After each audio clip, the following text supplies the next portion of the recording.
Good afternoon. Welcome to RSBN Live. I'm Robert McNeely. Thank you for watching our double coverage today. If you caught Mr. Matthew Alvarez this morning, some great coverage of Caroline Leavitt, the White House press secretary, given a star-studded, once again, knocking it out of the park press conference to the legacy media and some other friends in there who are more on the conservative or right side of things. The new media getting those real questions out for you, the American people, so you can see what your government is up to. 100 plus days now turning into the summer on this beautiful June 3rd, 2025.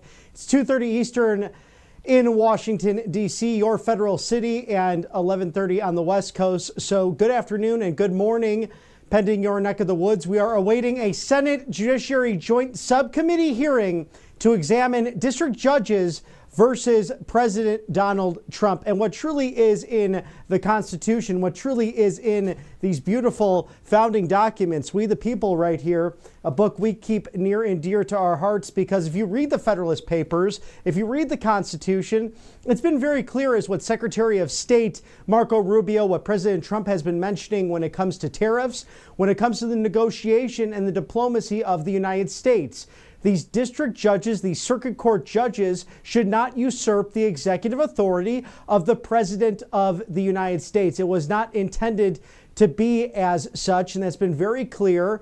And we'll see some of those fireworks again today. And I'm excited to see Senator Ted Cruz, because if you read his book, One Vote Away, it details just how important the Supreme Court is, not only to the United States, our third branch of government, the judiciary, but also to make sure that these judges are not legislating from the bench. So we look forward to this forthcoming subcommittee hearing from your federal city, Washington, D.C.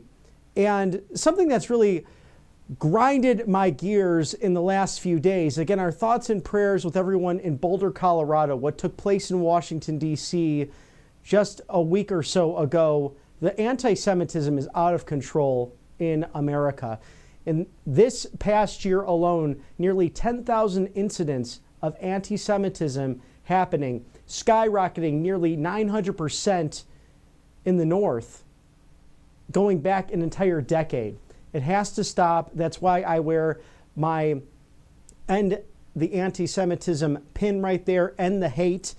And sadly, I have to call out someone who is educating our young people. This Miss Rachel, if your children are watching her, I really suggest you turn off her crap, because she is the moron of the week. Of course, everyone does not want innocent civilians to be caught in the crosshairs.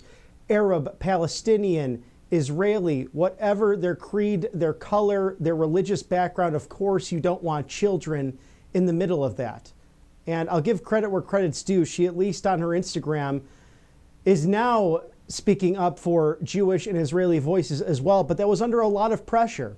She's been silent ever since October 7th, when the terrorist attack happened. If she would understand, like other far left Americans, that Hamas actually puts these innocent people in the crosshairs, maybe she realized why that double amputee who was on her show was actually put into harm's way by Hamas, a terrorist organization.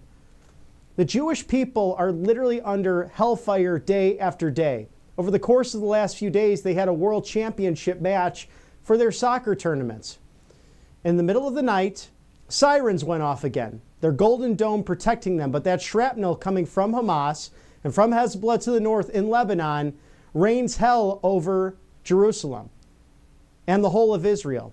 How would you like to live like that? Think about this, a landmass nearly the size of New Jersey, under constant vigilance and attack, especially since October 7th. So God be with Bibi Netanyahu, God be with President Trump as they seek to end these horrible conflicts. That's part of the reason why President Trump went to the Gulf states in the Middle East, to not only negotiate great deals for the United States and for new technologies and for trillions of dollars of wealth and new jobs that will come to the United States, but also to have peace in the Middle East, to have the Abraham Accords 2.0. For someone who's educating children like this Miss Rachel is, maybe you should get your facts together. Maybe you should learn the history of the conflict. Perhaps you should stop your anti-Semitism Or even better, the silence which you had dating back to October 7th. So I'd love to know who's funding your television show, who's funding the extremism you want to push and peddle onto United States kids. But enough is enough. There should not be any pro-Hamas in the United States. And of course, you have freedom of speech. You have your right to say something, even if it's insane, even if it's completely wrong. I'll defend that to the end of time. This network will defend that to the end of time. But just to go out there and speak as a glib individual, really, it's expected more out of you just simply because you are educating children in this country, and you have to call Hamas out and Hezbollah and radical Islamic terrorism for what it is, and the fact that they put innocent people in the crosshairs.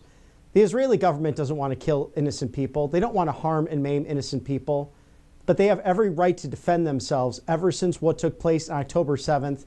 And God willing, that comes to an end. And God willing, this Russia and Ukraine conflict comes to an end, because those are great people too. The Russians and the Ukrainians, incredible cultures led by maniacs in Vladimir Putin and Vladimir Zelensky. Stop the killing. Stop the drone attacks. I can't imagine what it's like to be President Trump right now. We know he's on the phone.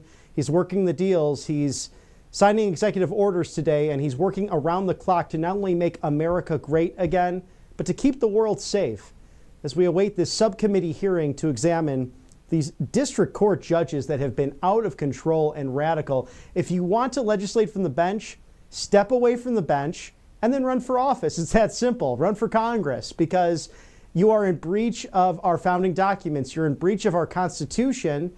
And like that judge in Wisconsin, if you're harboring illegal aliens, you might be arrested. You might go to jail because you're breaking the law. So the progressive movement here in the United States clearly failing. As let's go now to this subcommittee hearing to examine these district court judges versus President Trump. There's Senator Ted Cruz live in Washington, D.C. Is facing a constitutional crisis, a full-blown judicial assault on the separation of powers that strikes at the very foundation of the republic. What we're witnessing is the rise of judicial lawfare from the bench. One unelected district judge sitting in a courtroom in San Francisco or Boston or Baltimore can now issue a nationwide injunction that ties the hands of the President of the United States for all 330 million Americans. That's not law, that's judicial tyranny. President Donald Trump was elected by over 77 million Americans with a constitutional mandate to govern. These district judges, they were not elected. They were appointed by one individual and confirmed not to legislate, not to govern, but to apply the law. And yet, far too many of them have abandoned that role. They've stepped off the bench and into the political arena, issuing sweeping edicts that impose their policy preferences on 340 million Americans. Let's walk through just a few of the most egregious recent examples. Economic policy. In New York City, the Court of International Trade struck down all of President Trump's tariffs under IEEPA, declaring that they exceeded executive authority. It was not judging, it was judges replacing the president's judgment on declaring a national emergency. And of course, that ruling was almost immediately stayed by the Court of Appeals. Deportation policy. In Baltimore, the chief judge for the District Court of Maryland issued an order preventing the removal of illegal aliens detained anywhere in the country, granting 2 days of automatic protection to anyone who files a habeas petition in Maryland, all without a hearing or legal findings. This single Maryland judge dictated national deportation policy and then tried to claw back the damage by amending the order. As chairman of the Subcommittee on Federal Courts, I'm investigating this overreach, and I've sent a letter to the Judicial Conference of the United States. But the judges did not stop there. In D.C., A judge blocked the federal government from requiring proof of citizenship to vote, overriding election integrity laws across all 50 states. In Boston, a judge weighed in on birthright citizenship, deciding a question of nationwide consequence for millions of illegal aliens, despite the plaintiffs being solely one pregnant mother and 2 nonprofit organizations. That's absurd. That is policymaking and legislating. That is not adjudication. In Boston, a different judge blocked a Department of Energy rate cap, handcuffing efforts to lower taxpayer costs for energy research. In Rhode Island, a judge ordered the federal government to immediately disperse tens of millions of dollars under the Inflation Reduction Act and other programs. The Department of Energy alone was forced to release $50 million by judicial fiat.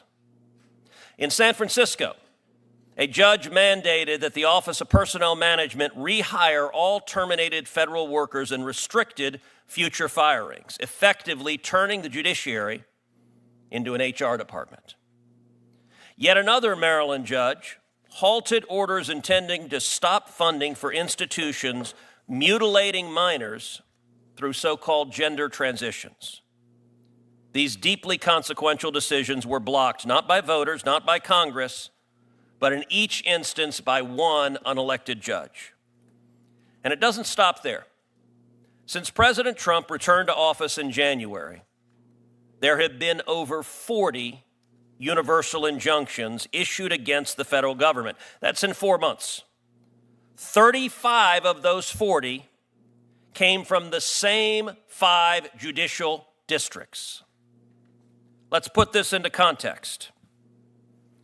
In the first 150 years of the Republic, 0 nationwide injunctions were issued. 0.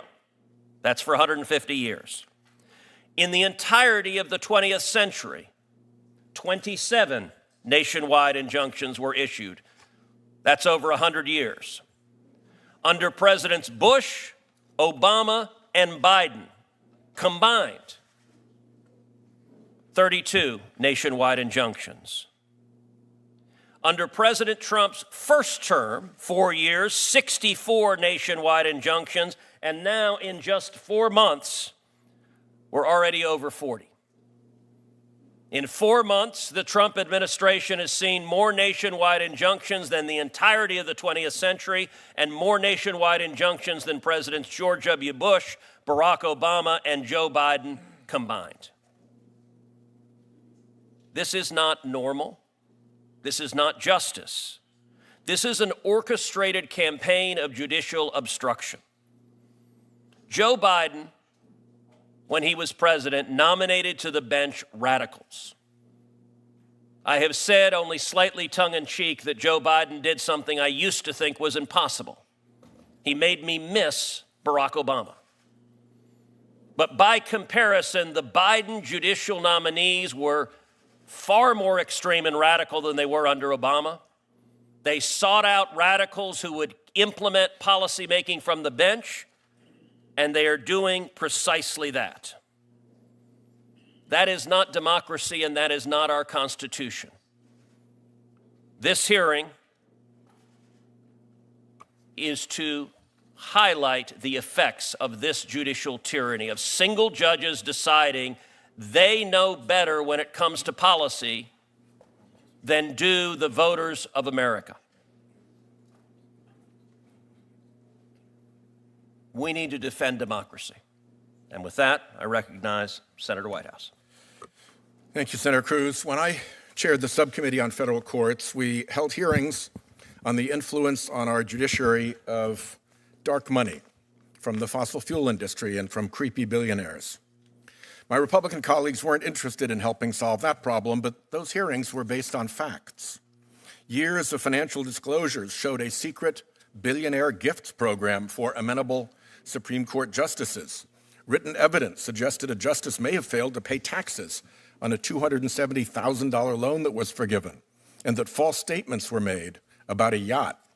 A mountain of evidence revealed President Trump outsourced to billionaires and their dark money fixer, Leonard Leo, the selection of his judges and Supreme Court justices, which President Trump admitted just last week. Apparently, Leo also, and I'm quoting Trump here, openly brags about controlling the judges his creepy billionaires got appointed. This hearing will be different. A lot of hypocrisy about nationwide injunctions against the Trump administration after Republican colleagues cheered the nationwide injunctions that courts issued against the Biden administration. Indeed, some colleagues filed lawsuits asking for nationwide injunctions against the Biden administration. But now they're shocked that there are nationwide injunctions. Here are some facts everyone should bear in mind during this hearing. Fact number one, Donald Trump's administration is engaged in unprecedented lawlessness, period. In less than 5 months, President Trump has issued almost as many executive orders as President Biden did during 4 years in office. Many are flat out on their face illegal, as any first-year law student could tell you. Trump tried to end 14th Amendment birthright citizenship. He tried to punish law firms' First Amendment rights to associate with his perceived political enemies. His fossil fuel minion at OMB, Russ Vought, withheld millions of dollars that Congress had appropriated under Article 1. More than 20 years ago, originalist icon Scalia wrote about how illegal that is. The madcap pace and roughshod lawlessness of Trump's executive actions mean district judges across the country are striking them down, not because of judicial obstruction, because he is breaking the law. Hearings like this prop up a narrative that bad courts are stopping dear leader Donald Trump because some cabal of Democratic judges is out to get him. Wrong. The reality is much simpler. He's breaking the law and doing it a lot, and judges are doing their job. It's not just me saying that. Trump-appointed judges from across the country have struck down his illegal actions, holding, for instance, that Trump can't punish the AP for its reporting, that his misuse of the Alien Enemies Act is illegal, and that the administration can't withhold billions of appropriated public health funds. Trump judges, hardly a liberal conspiracy. As it tries to prop up Trump's illegal orders, the MAGA Justice Department is fast destroying its reputation with judges who've said about DOJ arguments, bad faith, shoddy, an admitted lack of any evidence whatsoever, deliberate evasion. Shocking not only to judges, but to the intuitive sense of liberty that Americans far removed from courthouses still hold dear. And the prospect of contempt findings looms. Fact number two, failing in court, Donald Trump and his allies attack judges and their families. Trump has called judges who ruled against him communists, USA-hating, and monsters. A Republican in Congress put up a wanted poster with judges' faces outside his office. Elon Musk and Laura Loomer have used X to fire up the right wing's flying monkeys about judges, even adding photos of family members in a seemingly coordinated campaign to harass and intimidate. A test is coming of MAGA Attorney General Bondi. Will she let the Marshal Service investigate these threats and their orchestration? There's plenty of predication to look into conspiracy, aiding and abetting, or RICO enterprise liability. Will she let them? Which brings me to fact number three. In a 6-week period from March through April, 162 judges received threats to themselves or family members of harassment or violence. 162. A pattern was evident. Many had ruled against Trump and then were targeted. The latest tactic is a campaign to send pizzas to judges or family members' homes using the name of the murdered son of a federal judge. It's not clear yet who is behind that campaign, but it's not hard to figure out the message. Stop ruling against Trump or else. These attacks have gotten so bad that the Chief Justice issued a statement, and the Judicial Conference formed a Judicial Security and Independence Task Force. Now I'd like to see some sign that the threats are being duly investigated. To the extent that this hearing encourages that animus further, it is deeply regrettable.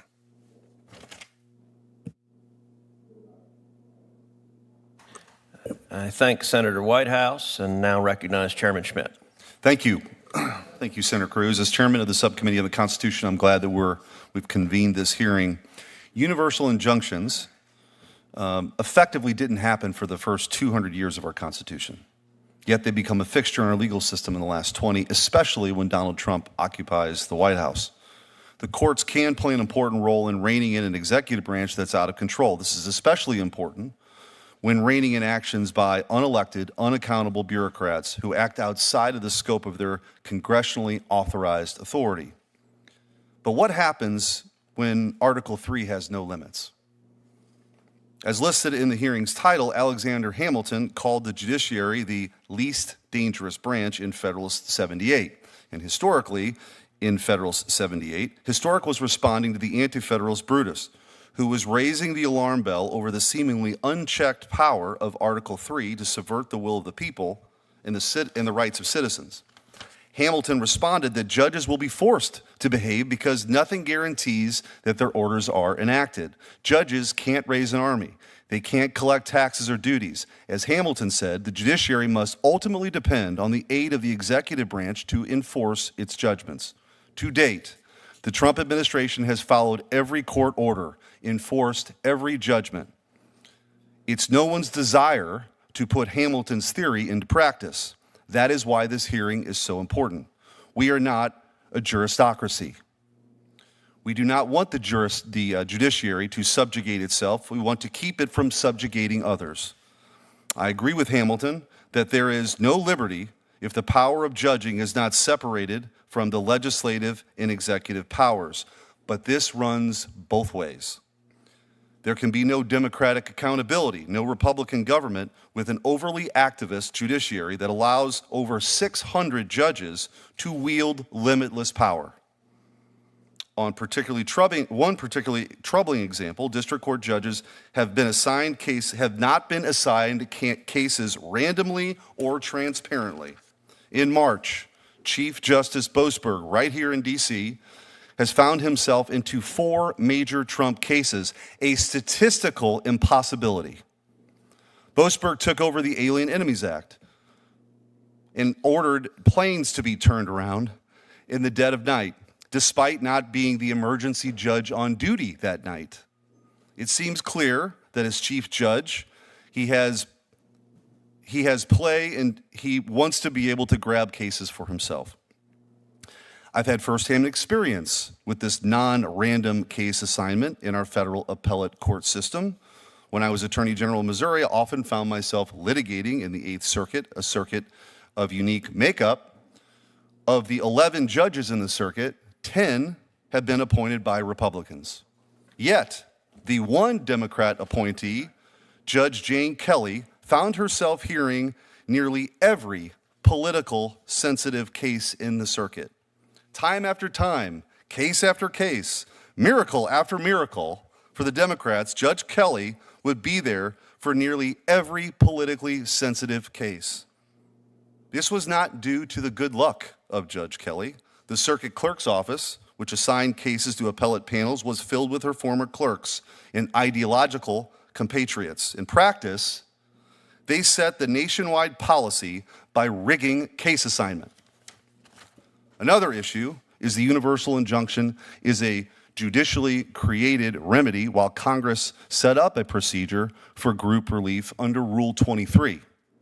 As Solicitor General John Sauer recently argued compellingly, the proper avenue for group relief is under Rule 23 class actions. Rule 23 was designed to ensure a structured and fair approach to broad legal challenges. I'm hopeful that the Supreme Court will curb injunctions to restore proper judicial limits and respect the separation of powers. A district judge blocking deportations is as absurd as directing military strategy.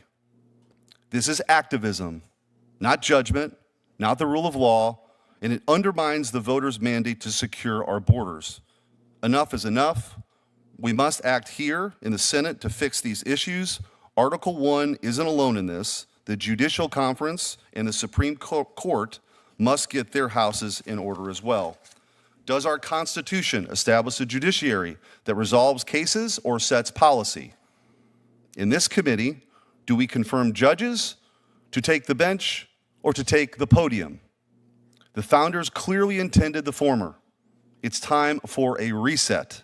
The American people elected President Trump to secure our border and restore our nation. I look forward to the testimony of the professors, and I urge this committee to advance reforms that uphold the separation of powers. Thank you. I now recognize Ranking Member Welch. Thank you very much. You know, the concrete issues of a universal injunction or forum shopping are things that we can address. But there is a context that we're all operating in, and this is where I disagree with my colleagues, particularly Senator Cruz and his recitation of what he saw as a judicial rampage. This moment we're in our country is testing whether the separation of powers, three co-equal branches of government, shall endure. That's really the question. We've seen an abdication of constitutional responsibility by the Congress. It's appalling. Ceding to a president the ability to impound funds, something that was declared unconstitutional in the Nixon Doctrine. Ceding to the president tariff authority, which in the Constitution belongs to the policymakers in Congress. Just two examples of Congress ceding its constitutional authority. That's done willingly by my colleagues in the House and some in the Senate. We should reassert our authority. But the second leg of that, the transfer of authority to the executive, is the rampant attack on the judiciary. And Senator Cruz gave some examples of what he thought was judicial overreach. Each one of those examples, as I see it, was the judges doing their job. They disagreed. And when they disagreed, it was asserted by the president and by the attorney general that they were monsters, they were renegades, they were out of control. It was an ad hominem attack because judges were doing their jobs. And I will say we can deal with the forum shopping, which is something the private bar gets involved in. We can deal with universal injunctions. But the all-out assault on judges, because they make decisions, which is the job it is they have to do. And the decision is, has a president exceeded his authority? The decision is, has the Congress passed a law that deviates from constitutional requirements? Those are so profoundly important to keep that separation of powers and to keep the competition between the three branches so that we don't have absolute power vested in a single person, and that's the chief executive. So when, Senator Cruz, you talk about a judge making this decision about keeping somebody here, it's called due process. I'm for due process. When we talk about judges striking down under the international trade agreement, whether the president has authority to set these tariffs, and it's a three-judge decision, one appointed by Trump, one appointed by Obama, one appointed by Reagan, and they say the president didn't have authority, I would say that is the judges doing their jobs. But what is most profoundly important for the well-being of our country is that the Congress reassert its authority to pass laws, to restrict the executive or to empower the executive, but not to cede our authority to the executive ever. And it's our responsibility to do every single thing we can to validate the legitimate exercise of the decision-making authority of the judiciary. I look forward to this hearing and the testimony of the witnesses. Thank you. Thank you. I would make two brief observations. Number one, it is interesting as our Democrat colleagues defend these nationwide injunctions that neither of them made any reference to the fact that the number of nationwide injunctions issued in the first 4 months is greater than the entire 20th century and is greater than all of the nationwide injunctions issued against Bush, Obama, and Biden combined, nor did they address the disturbing fact that of the 40 universal injunctions that have been issued in the last 4 months, 35 of them came from the same 5 judicial districts. There is a reason for this. Blue state attorneys general and radical leftist groups are seeking out affirmatively radical judges who they know will impose their own policy preferences.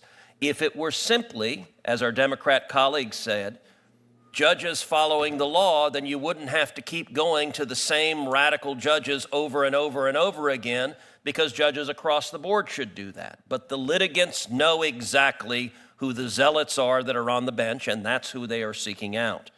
I will also point out that the discussion about the urgency of protecting the safety of judges.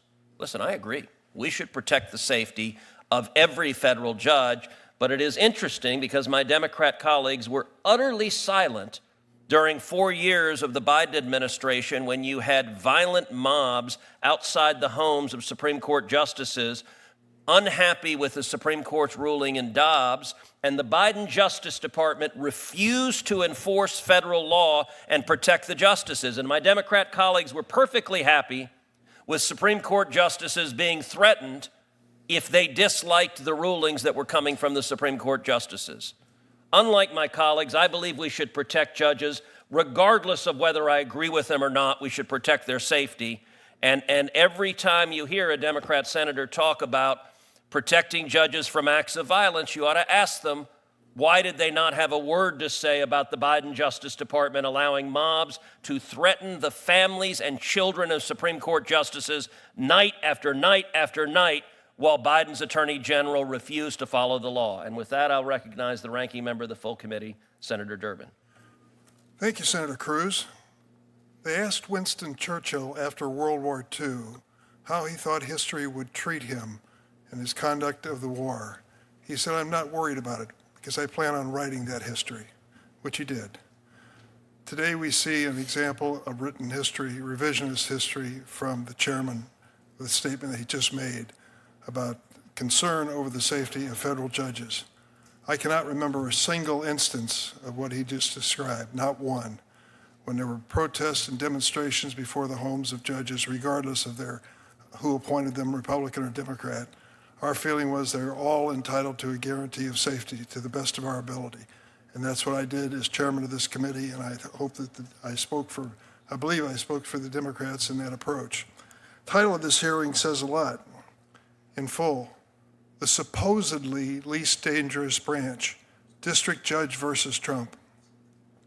The idea being pushed by my Republican colleagues is not only that judicial branch and district judges are dangerous, but they are dangerous for the plain and simple reason that some judges have had the audacity to rule against President Trump. When the chairman from Texas starts talking about the number of times there's been ruling by the court, I have 3 words for him: flood the zone. Flood the zone.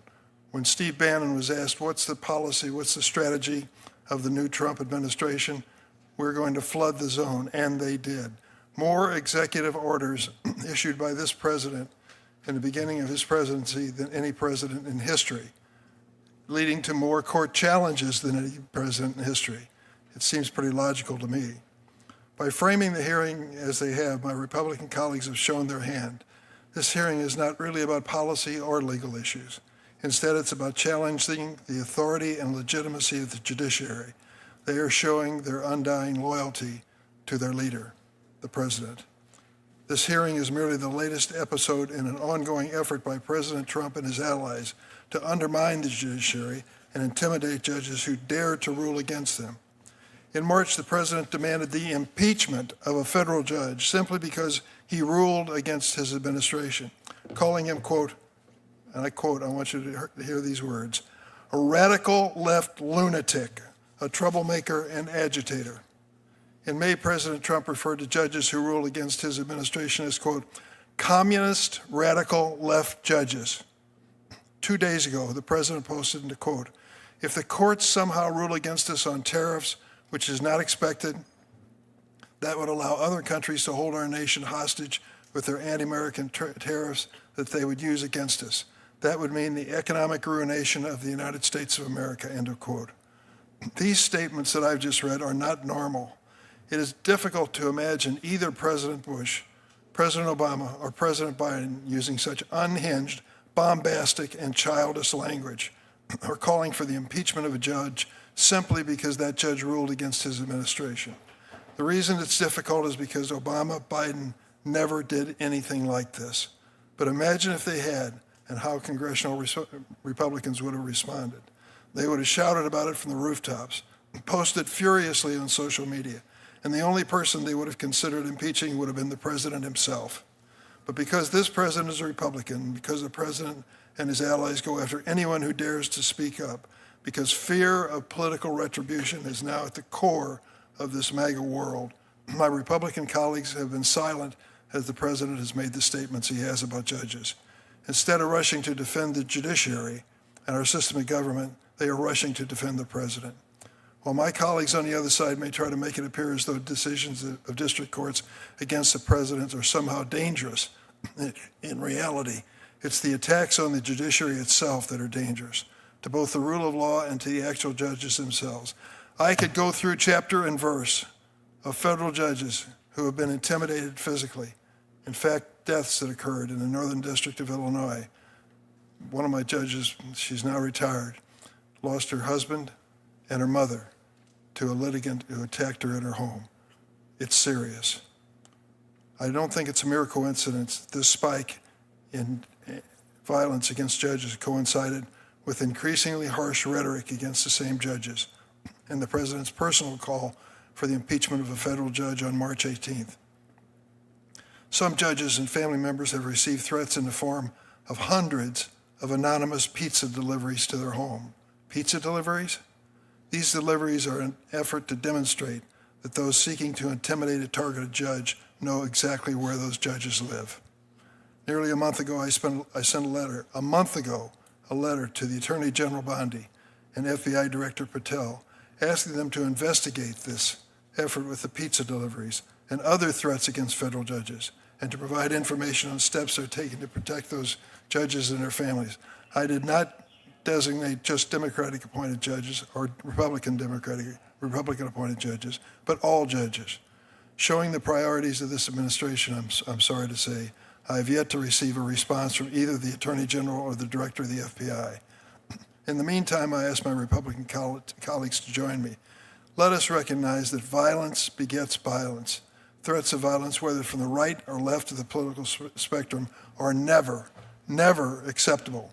People are welcome to debate the merits of any particular judicial decision, but we cannot condone personal attacks and threats against judges who rule against this administration. And we can't allow partisan politics or the latest outrage from the president to undermine the judicial branch and our constitutional order. I yield. Mr. Chairman, would you indulge me for a moment?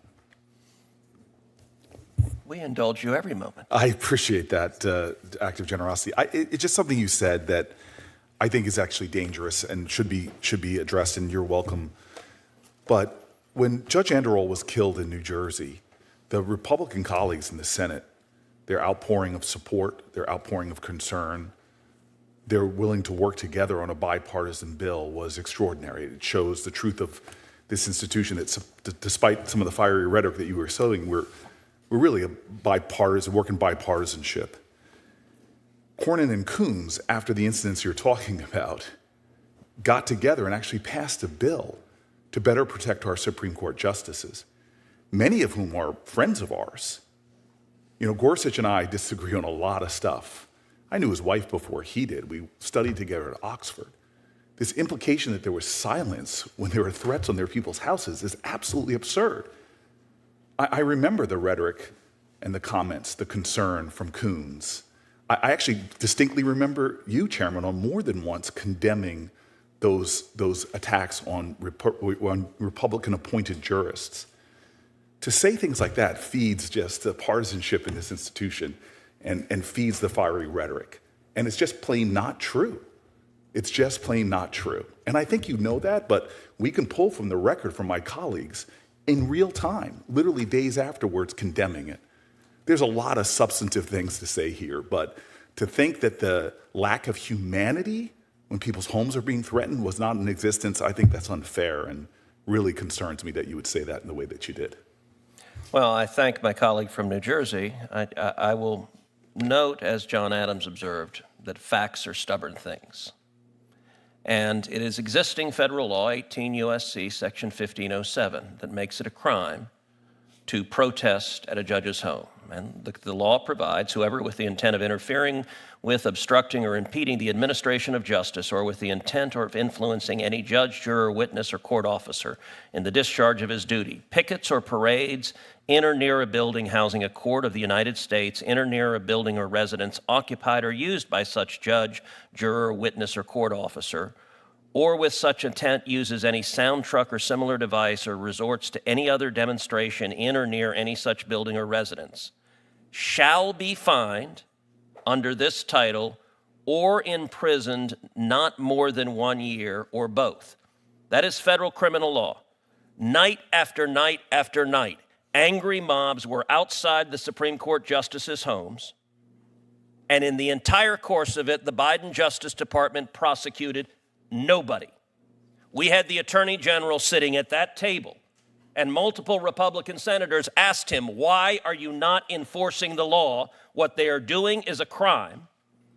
And my friend from New Jersey said, it is a lie to say we, the Democrats, condone this. I would challenge, my friend, find a single Democrat senator on this committee holding the Attorney General to account for not enforcing this law. I was here at those hearings, and I do not recall a single Democrat senator saying to the Attorney General, you should arrest these people who are violating the law, you should protect the judges. I agree that there was general language against violence, but not a single Democrat senator that I ever saw in this committee was willing to hold Attorney General Merrick Garland to account for flagrantly disregarding the federal criminal law, because the Biden administration agreed with the protesters and I think wanted those justices harassed at their home. I really appreciate that you've now shifted the accusation you made earlier. Your accusation was that we were silent in the face of protests at Supreme Court justices' homes. Again, we joined together in a bipartisan way, not only to condemn that, but to pass legislation to extend round-the-clock security protection, literally days. It was introduced May 5th, passed the Senate in a bipartisan fashion on May 9th. So if you're saying that we didn't criticize Did the Merrick Biden Garland, DOJ arrest a single person under this law? You are now changing the No, that is what I said. That is what I said. Again, I'll pull the record. Did the Biden DOJ arrest even one? Again, the answer is no. My point to you is the accusation that the Democrats on this committee do not care about the safety of federal judges. I did not interrupt you, sir. I would appreciate if you let me finish. I am sick and tired of hearing the kind of heated partisan rhetoric, which is one of the reasons why we have such divisions in this country. The attacks we see from the President of the United States of America trolling and dragging judges through is what we should be talking about, that puts people in danger. I'm simply taking issue with the claim that you made at the top that people on the Democratic side of the aisle do not care about the safety and the security of judges and said nothing. You said we were silent after people's houses were protested. That is a patent lie, sir. We were not silent. We took action. We joined in a bipartisan way to protect those judges, as was done in a bipartisan way to protect a New Jersey judge after their horrific attack at their home. So I see you now trying to shift the debate to whether we talk to an attorney general. I'm simply taking issue with this accusation that somehow we Democrats are so bad because we don't call out threats to our judicial colleagues. And that is wrong. You could change the argument now that you want, but what you said was patently not true and was, in fact, a patent lie. So I do enjoy the fact that my colleague from New Jersey raises his voice and says it's a patent lie and says he's doing so in defense of lowering the rhetoric. There is some irony to doing those two together. I'll point out that in the entire course of those remarks, Senator Booker did not dispute the central point I made, which is the Biden Justice Department arrested 0 people, prosecuted 0 people for violating the criminal law And every Democrat senator on this committee was silent about it. And this was an ongoing pattern for months. And I would note also that the senator from New Jersey clutched his pearls about language threatening judges, and yet I do not recall a single Democrat senator of this committee saying a word when Chuck Schumer went to the steps of the Supreme Court and threatened the safety of the Supreme Court justices by name, Gorsuch and Kavanaugh, and he said, "You have unleashed the whirlwind and you will pay the price." And not a single Democrat senator had a word to say about this. And so their outrage is selective. And I will give my colleague from New Jersey a chance to just answer a simple yes-no question. Should the Biden Justice Department have enforced the criminal law against protesting at a justice's home? Yes or no? So the rank hypocrisy of Chuck Schumer apologizing the next day and you holding that standard for him and not for your president, who you actually rightfully described when you were running against him in a primary. I would love to run those tapes of how you perfectly talked about the danger of our president and his rhetoric. But now you are failing, in fact, blind to the very things you're accusing Chuck Schumer of. I don't think Donald Trump would know an apology if it hit him in the head. Never has said apologizing. So again, you are very, very, sir, very, very deep into the waters of hypocrisy in your criticisms of Chuck Schumer. So let the record reflect that Spartacus did not answer the question and did not tell us whether the criminal law should be enforced, because he knows the answer is yes, and he knows that the Biden Department of Justice was being wildly political and partisan in refusing to enforce the law because they disagreed with the Supreme Court justices' rulings. I have also, in addition to Senator Durbin, who's given his opening statement, I have a written opening statement from Chairman Grassley. Without objection, that written statement is entered into the record, and I will now briefly introduce our distinguished witnesses. We have three. Our first witness is Professor Josh Blackman, who holds the Centennial Chair of Constitutional Law at South Texas College of Law in my hometown of Houston, Texas, where he's been teaching since 2012. And although Professor Blackman was born and grew up in Staten Island, he got to Texas as fast as he could. And both of his daughters are proud native-born Texans, and I commend you for that. He is one of the country's leading voices on constitutional law. He has testified before Congress. He is a frequent voice in the New York Times, the Wall Street Journal, the Washington Post. He is, in 2024, was named the Jurist of the Year from the Texas Review of Law and Politics, an award that is near and dear to my heart, since in a previous year I received the same award. And he is a senior editor of the Heritage Guide to the Constitution, 3rd edition. And he's authored 3 books, including An Introduction to Constitutional Law, which became a top 5 bestseller on Amazon. Our second witness is Professor Kate Shaw. Professor Shaw is a constitutional law scholar and professor of law at the University of Pennsylvania Carey School of Law. She joined the Penn Carey Law faculty in January 2024 from the Benjamin N. Cardozo School of Law, where she also served as co-director of the Florsheim Center for Constitutional Democracy. Her scholarship focuses on executive power, the law of democracy, the Supreme Court, and reproductive rights. She has also taught courses on administrative law and legislation, as well as a seminar on the U.S. Supreme Court. Before entering the academia, Professor Shaw served in the Obama White House counsel's office and clerked for U.S. Supreme Court Justice John Paul Stevens and Judge Richard Posner of the U.S. Court of Appeals for the 7th Circuit. Her academic writing has appeared in the Harvard Law Review, Columbia Law Review, Georgetown Law Journal, and other journals. She is married to Chris Hayes, a political commentator and host on MSNBC. And our third witness, Chairman Schmidt, will introduce, and if you can start the testimony, I've got to run to the floor and vote, and then I'll be back. Okay. The third witness is Joel Alisa, and he's the inaugural St. Robert Bellarmine Professor of Law and Director of the Law School Center for the Constitution and the Catholic Intellectual Tradition. He has also served as a visiting professor at Duke Law School and Notre Dame Law School.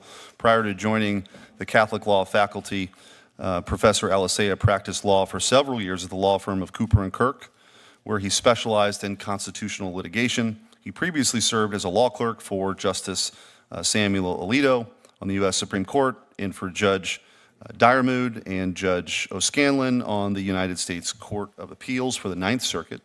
Professor Alisala's scholarship has focused on constitutional theory, civil procedure, and constitutional law. He has been involved in the ongoing discussion on nationwide injunctions and the scope of the judicial power, both in the academy and in working with the Trump administration. And at this point, before you guys give your opening statements, it's a tradition of this committee to be sworn in. So if you'd please stand and raise your right hand. Do you swear that the testimony you're about to give to this committee is the truth, the whole truth, and nothing but the truth? So help you God. Thank you. Professor Blackman, we'll start with you. Thank you. Chairman Cruz, Chairman Schmidt, Ranking Member Whitehouse, Ranking Member Welch, thank you so much for inviting me to testify. My name is Josh Blackman, and I'm the Centennial Chair of Constitutional Law at the South Texas College of Law, Houston. The topic of today's hearing is very timely. The supposedly least dangerous branch, district judges versus Trump. It is often repeated that we have three co-equal branches of government, but this isn't true. In Federalist 78, Hamilton described the judiciary as the least dangerous branch. Unlike Congress, which is a power of the purse, and the president has the power of the sword, the courts have mere judgment. Yet it has been deeply ingrained in our consciousness that the court's foundational role is to balance the powers of the elected branches. Indeed, Chief Justice Roberts recently boasted that the courts check the excesses of Congress and the executive. But the Chief Justice is incorrect. Indeed, Vice President Vance recently explained that Roberts expressed a profoundly wrong sentiment. Or more local to me, Judge Ho in Houston aptly observed, it is not the role of the judiciary to check the excesses of the other branches any more than it's the judiciary's role to check the excesses of any other American citizen. So the question is, who will check the excesses of the executive? At least with regard to the lower courts, you all, Congress. The Constitution refers to the federal district courts as inferior courts. Yet far too many lower court judges seem to have a superiority complex. We're witnessing a never-ending onslaught of universal injunctions that make it nearly impossible for the executive branch to function. So what can be done? We can't look to the courts to check themselves. The long history of judicial supremacy teaches that judges of all stripes, conservative and progressive, seek to defend and entrench their own institution. The answer to any sustainable reform must come from the legislature. To paraphrase Madison in Federalist 51, legislative ambition must counteract judicial ambition. Yet regrettably, most debates about judicial reform get bogged down in politics. When there's a Republican president, Democrats love the universal injunction. When there's a Democratic president, Republicans love the universal injunction. It's predictable. Proposals that help only one side of the aisle have a slim chance of enactment. The federal courts cannot be reformed through unilateral disarmament. Any reform must be bilateral. I published an article called Bilateral Judicial Reform in the Texas A&M Journal of Law and Civil Governance. This was in 2024, before the election. And I got 10 ideas to fix the courts that might appeal to people on both sides of this aisle. I will talk about 3 of them in my limited time today. Number 1, cases seeking a temporary restraining order can be decided by a single judge, but can only give relief to the named parties and are limited to 7 days. No longer can a single judge issue a universal TRO that lasts nearly a month without any appellate review. Second, cases seeking preliminary injunction or equivalent relief against the federal government and state governments are referred to the en banc court, which appoints a randomly drawn 3-judge panel with 2 circuit judges and 1 district court judge. There is some value in having a multi-member body consider an issue rather than a lone district court judge deciding difficult questions. And rather than having 2 district and 1 circuit, I prefer 2 circuit, 1 district, because these cases tend to focus more on law than on facts. The third proposal focuses on the appellate process. Chief Justice Roberts recently stated that the appropriate response to disagreement with the judge is the normal, he said, the normal appellate review process. As things stand now, the Supreme Court has a completely unpredictable and indeed arbitrary approach to emergency application. I think we maybe all agree upon that. Congress can make the appellate review process of the Supreme Court normal again. Under my proposal, injunctions of statutes against the federal government and state governments are automatically stayed. The stay is automatic, it's not discretionary. And if a 3-judge panel submits what I call a certificate of division, that is, 2 judges go one way, the other judges go the other way, the case is appealed to the Supreme Court's mandatory jurisdiction. They can't deny cert. And oral argument is decided on an emergency docket timeline, which Congress would then set. I think these 3 measures would have bipartisan appeal, at least I hope they do, and will go a long way to addressing the never-ending fights between the president and the judiciary. Thank you so much, and I welcome all of your questions. Thank you. Professor Shaw. Good afternoon, chairs, ranking members, distinguished members of the subcommittees. Thank you for the invitation to testify today. I understand that the purpose of today's hearing is to discuss recent judicial rulings against the Trump administration and to situate those rulings in historical and institutional context. There is no question that the Trump administration has been on a losing streak in federal court. According to the most recent data compiled by Professor Steve Vladeck, district courts have ruled against the administration in 97 cases to date. That is a large number, but it is a number that is best understood in context. First, it has to be viewed in the context of the unprecedented volume of executive action we have seen from this administration. As of May 24th, the second Trump administration had issued 157 executive orders. By comparison, the Biden administration issued 162, nearly the same number, over the course of 4 years. The first Trump administration issued 220 over 4 years. It is not surprising that this much more executive action than previous administrations has drawn more challenges. The second thing to understand is that these rulings have come from judges who sit in district courts across the country and who were appointed by presidents of both parties. 25 district courts in 10 circuits and 73 judges appointed by 7 presidents have ruled against this administration. That leads me to my third point. These are not about policy disagreements. The reason there has been such wide and cross-ideological consensus over the impermissibility of the administration's actions is because the actions have been plainly unlawful, and that has been clear to jurists of all stripes. Again and again, the administration has acted in violation of both the constitutionally required process for lawmaking, one that gives Congress primacy, and the rights the Constitution commands government to respect. To be sure, some of these preliminary rulings against the government will be, and some have been, reversed or stayed on appeal. But it is telling that there are so many lower court losses that the administration has not even bothered to challenge. That is true in the birthright citizenship case currently pending in the Supreme Court, in which the lower courts have unanimously ruled against the administration. But the administration has not challenged those rulings on the merits. Instead, it has asked the court to use the case as an opportunity to restrict lower courts' ability to provide nationwide relief, and to do that in a context in which the administration is not even defending the lawfulness of its own executive order. Rather than focus on the appellate process or on remedying the legal defects that have been revealed by litigation, this administration and many supporters have suggested that the problem is district judges. The separation of powers is dynamic, it is not static, and there is definitely room for debate about the proper scope of both presidential and judicial power. At different moments in our history, different institutions and actors have sought to significantly increase their authority, sometimes in ways that could not be squared with the basic design of a constitution committed to limits on any single entity's power. At this moment, the entity engaging in overreach is the executive branch.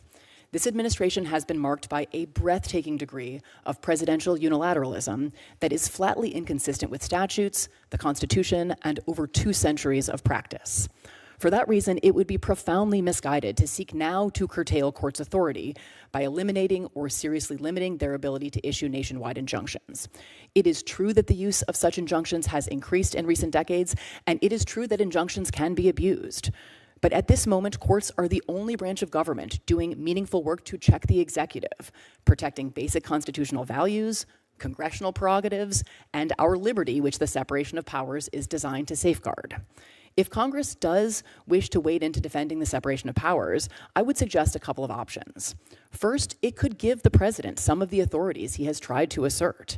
If Congress agrees that the federal government should not protect Americans from abusive financial products and services, it can pass legislation doing away with the Consumer Financial Protection Bureau. If it wants to give DOJ access to Americans' sensitive personal information, it can repeal or amend the Privacy Act. If it wants the president to be able to impose sweeping tariffs based on his determinations of trade deficits, it can grant that statutory authority. As far as I know, it hasn't done any of that. Second, it could turn its attention to judicial security. Threats to the physical safety of federal judges have spiked in the last 4 months, and so have threats to judicial independence. There's a pending proposal that would move the U.S. Marshal Service from the executive branch to the judiciary in order to ensure that marshals are able to focus effectively on protecting federal judges and executing federal court orders. That would both comport with the original structure of the Marshal Service and would align the security practices of the judicial branch with those of Congress, right? Each branch protected by its own security apparatus, not subject to direct control by another branch. The federal courts are an important part of our constitutional scheme, and at their best, they can serve both to make rights meaningful and to enforce and facilitate core commitments to popular sovereignty and self-rule. They have not always done that, and again, a healthy democracy allows debates about the proper scope of judicial authority. But many attacks on the judiciary do not appear to be animated by a desire for good faith debates about the limits of constitutional authority. They seem instead of a piece with other efforts to neutralize any actor or institution that would seek to limit this president's power. Thank you again for the opportunity to testify, and I look forward to your questions. Thank you, Professor Shaw. Professor Alisa. Mr. Chairman, Ranking Member, members of the subcommittee, thank you for the invitation to testify today. It's an honor to speak with you. While the topic of today's hearing touches on many issues, my understanding is that I've been invited to address the practice of universal injunctions in particular, and that will be the focus of my testimony. An injunction is an order from a court directing an entity like a government official or a government agency to do something or refrain from doing something. Courts have been issuing injunctions for centuries, and when injunctions only grant relief to a party to the case, they're generally not controversial. What makes universal injunctions controversial is that they purport to give relief to entities that were never made parties to the case. In the birthright citizenship cases now before the court, for example, a district court judge in Seattle issued an injunction forbidding the enforcement or implementation of the president's executive order on a nationwide basis. That means that the executive order cannot be enforced against anyone, even though the only parties challenging the order were 4 states and 2 individuals. Now, universal injunctions are damaging to our political and legal system for many reasons. The effect of a universal injunction is that the policies of the elected president are subject to what is effectively a veto by unelected district court judges. Because it only takes a single judge to issue a universal injunction, the president's opponents only have to win 1 lawsuit to stop the president, whereas the president has to win every single lawsuit if he wants to implement his challenged policies. Because they place unelected district court judges in charge of national policy, universal injunctions are a problem for presidents of both parties. This is not a partisan issue. But universal injunctions have been used at an astonishing rate against President Trump in particular, which is why the issue has become so prominent over the last few months. For example, during the month of February alone, more universal injunctions were issued against President Trump's policies than in the first 3 years of the Biden administration. The result has been an atmosphere of continuous emergency throughout the first few months of President Trump's second term. It seems as if every time the president issues a new policy, it is almost immediately followed by a district court issuing a universal injunction. Since the president cannot allow a single judge to dictate national policy, the administration has had to seek emergency intervention by a court of appeals. And whichever party loses in the court of appeals then seeks emergency intervention by the Supreme Court. The court has therefore been inundated with almost nonstop emergency litigation, partly because of the practice of universal injunctions. The seemingly unending stream of emergency petitions has forced the court to make quick decisions on controversial and contested legal questions, often without the benefit of oral argument, adequate briefing, or different views expressed by the lower courts. This is not how our constitutional system was designed to work. Article 3, Section 1 of the Constitution vests the judicial power of the United States in the federal courts. As understood at the founding, the core meaning of the judicial power was the authority to resolve disputes between parties according to law. This party-centric understanding of judicial power explains why Article 3, Section 2 of the Constitution extends the judicial power only to cases or controversies, that is, disputes between parties. And that's why the Supreme Court has repeatedly held that parties do not have standing to seek relief beyond what is necessary to remedy the alleged harm to the plaintiff. Prior to 1789, injunctions were understood to be limited. An injunction could only provide whatever relief was necessary to redress a plaintiff's asserted injury. The same understanding of injunctions prevailed until the mid-20th century. Universal injunctions, it bears emphasizing, are a 20th century development, and their routine use against government action only began within the last decade.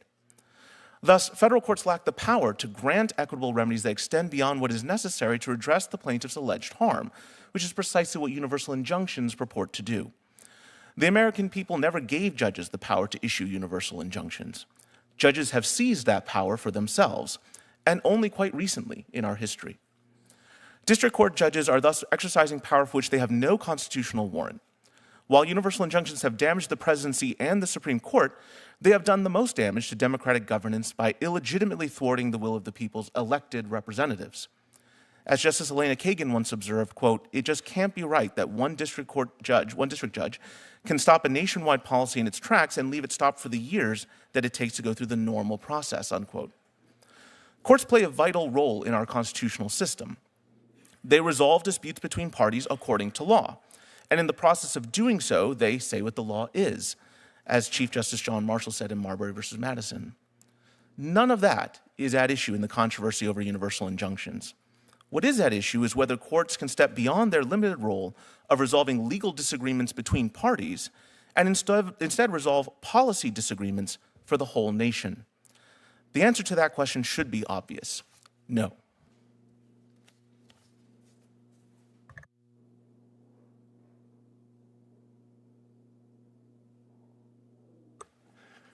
Thank you to each of the witnesses for your testimony.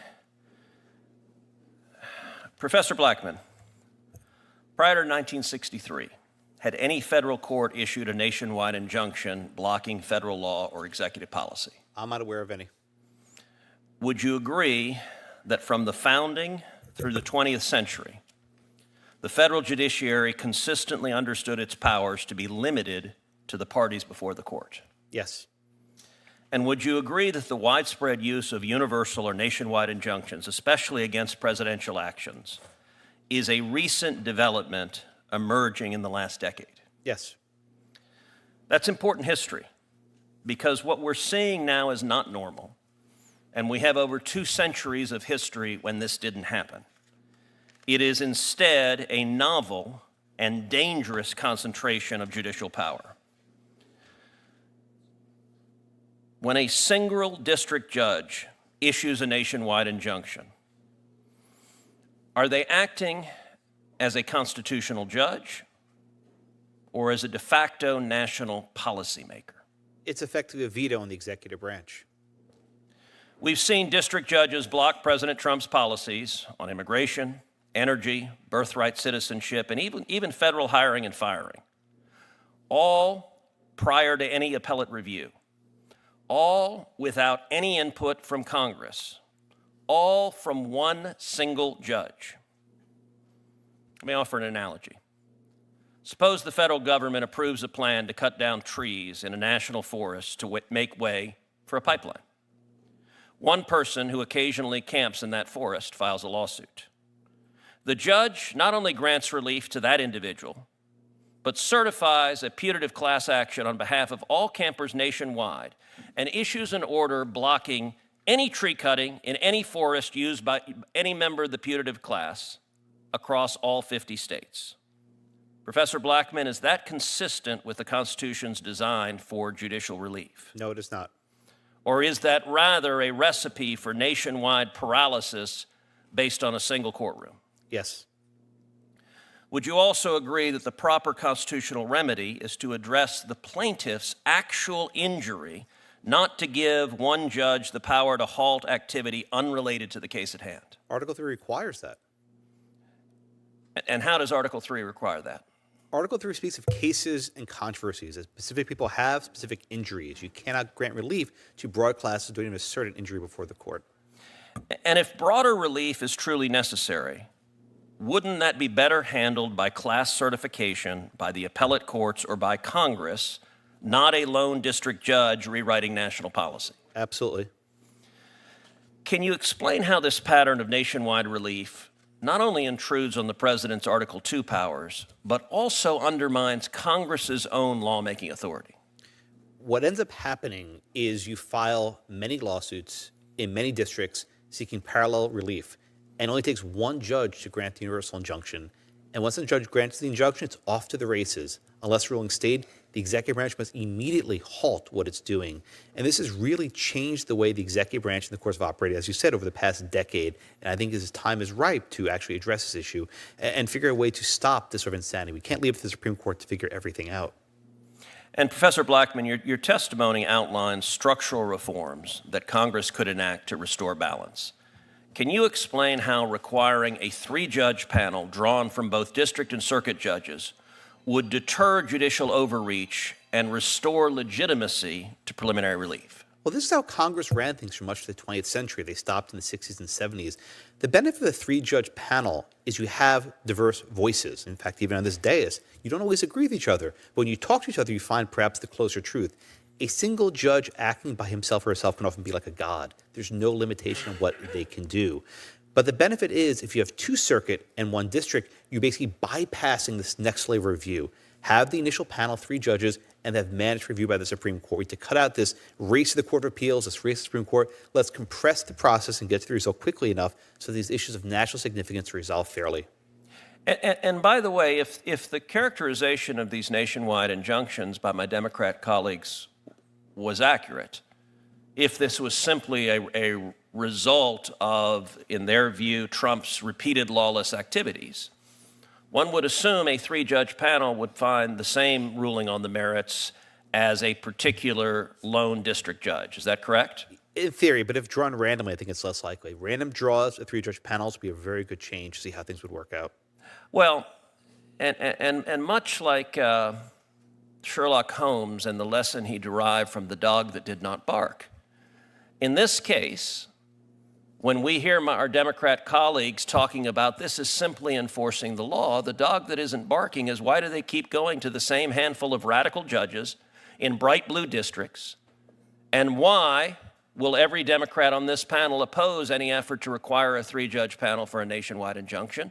And the answer is they know fully well that a fair panel would reject the vast majority of these claims. And at the end of the day, I think too many Democrat members of this body want to frustrate the will of the voters who reelected President Trump and elected a Republican Senate and a Republican House, and they're perfectly happy for lone judges to impose their own policy preferences rather than respect the democratic will of the voters. Senator Whitehouse. Thank you. It strikes me that what we have here is a team that has taken the field and engaged in unprecedented numbers of fouls and unprecedentedly flagrant fouls. And when the refs blow the whistle on the unprecedented number of fouls, the partisans of the team committing the fouls call out the referees for the unprecedented number of whistles that they blow. To try to level set this, let me ask if you can do a yes or no answer. Let's try to go right down the panel, yes or no. Is it appropriate to call judges USA-hating monsters who want our country to go to hell? No. No. No, Senator. In general, no, Senator. And is it appropriate to call judges lunatics who do not care even a little bit and could very well lead to the destruction of our country? I don't think so. No. No. And is it appropriate to post pictures of judges' children with the intent to incite harassment and threats? No. No. No. Okay, good. We're off to a level set. I'll take that. Professor Alisa, when you were installed in your chair, the announcement was that the chair was made possible through the generosity of Leonard Leo, trustee of both the Marble Freedom Trust and Catholic University. Is that accurate? Is that who funded your chair? My understanding is that Leonard Leo, through the Marble Freedom Trust, directed funds that funded the chair. I think that's accurate. And with respect to your chair, Mr. Blackman, $1 million was given to fund it through an anonymizing organization called Donors Trust, which has been called the ATM of the far right. Do you know who was behind that Donors Trust laundered donation? I appreciate the question, Senator. I would direct all these to my college to answer. I'm sorry, first of all, your mic's not on. No, I appreciate the question, Senator. I direct all these questions about this to my college. Thank you. My question is actually to you, and it's whether you know. Do you know who was behind that donation? I appreciate the question. Anonymous gifts are as they are, and I appreciate all those questions directed to my college. Your college can't answer what you know. This is a question to you about what you know. This is a Josh Blackman question. Do you know who funded your chair? I've answered the question. Yes or no? Thank you, Senator. You can't say this. Do you realize that if you were an expert witness in a judicial proceeding, I'd be entitled to know who was funding you because it goes to bias and conflict, correct? That's basic sort of hornbook trial practice, right? Fair enough, Senator. I'm right about that. You'll agree. We were invited to testify about nationwide injunction and the like. This is not something I was prepared to testify about, so that's my answer for today. Okay. Well, at least we know who funded Professor Alisa, and you won't even answer what you know. Let me turn to Professor Shaw. Let's just say that this activity today is designed to whip up more animus against courts, and that it adds to the atmosphere of threats that the court is now experiencing. I think we're up to, is it 162 threats to judges, which is pretty impressive. And a lot of this has the appearance, at least to me, of looking like it was orchestrated, looking like it was instigated, looking like there are folks behind it. So presumably, the Marshal Service should be not just protecting the judges and their family members, but also investigating the sources of the threats. Can you tell us what some warning signs would be that the Marshal Service has been directed, perhaps by the Attorney General or perhaps by some other senior official in the Department of Justice, to not do proper investigations, and particularly not look into orchestration or any effort to gin up these threats? Senator, I have no information.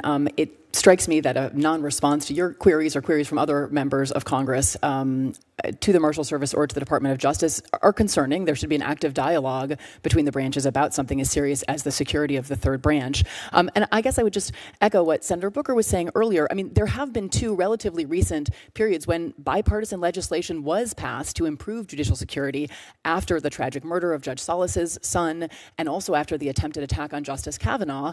Judicial security measures on a bipartisan basis quickly passed Congress, and I would hope that this is a moment in which broad agreement could be reached that it's necessary to do something similar. And if it appeared that those were part of a larger plan or conspiracy, it would be appropriate for law enforcement to look into the question of whether there was a larger plan or conspiracy, correct? Absolutely. Thank you.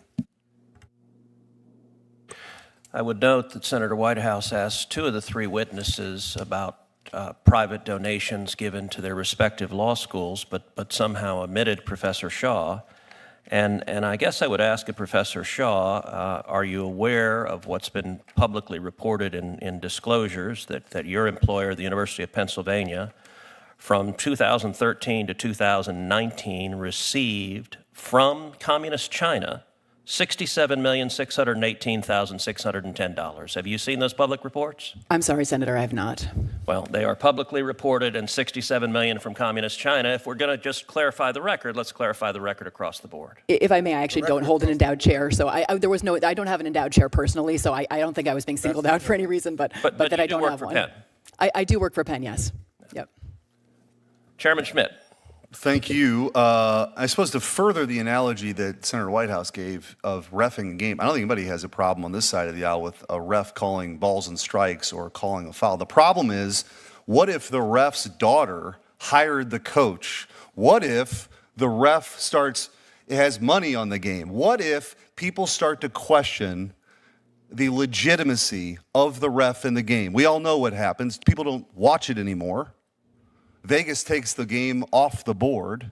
So it gets to sort of this question of, as I referenced in my opening statement with Hamilton, the reason why it's supposed to be the least dangerous branch is it relies on the other two branches for enforcement. And the courts, the Article 3 branch, should be very well aware that if they lose legitimacy, they're cooked.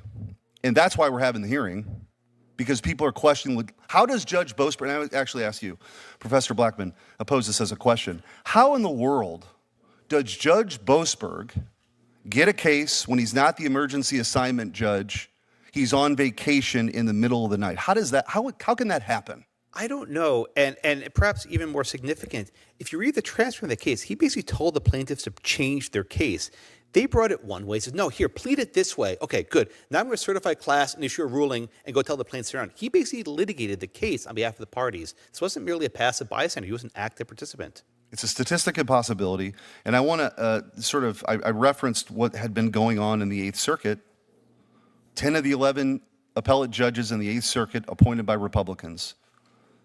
Amazingly, Judge Kelly ends up on all the politically sensitive cases on a panel. It's not possible, except for the clerks there in that office, or the people that work for the clerk's office, are populated by her former clerks. So these are the kinds of things that this isn't just a new phenomenon. This is a concern about activism on the bench that's existed for a long time. It's just now on steroids.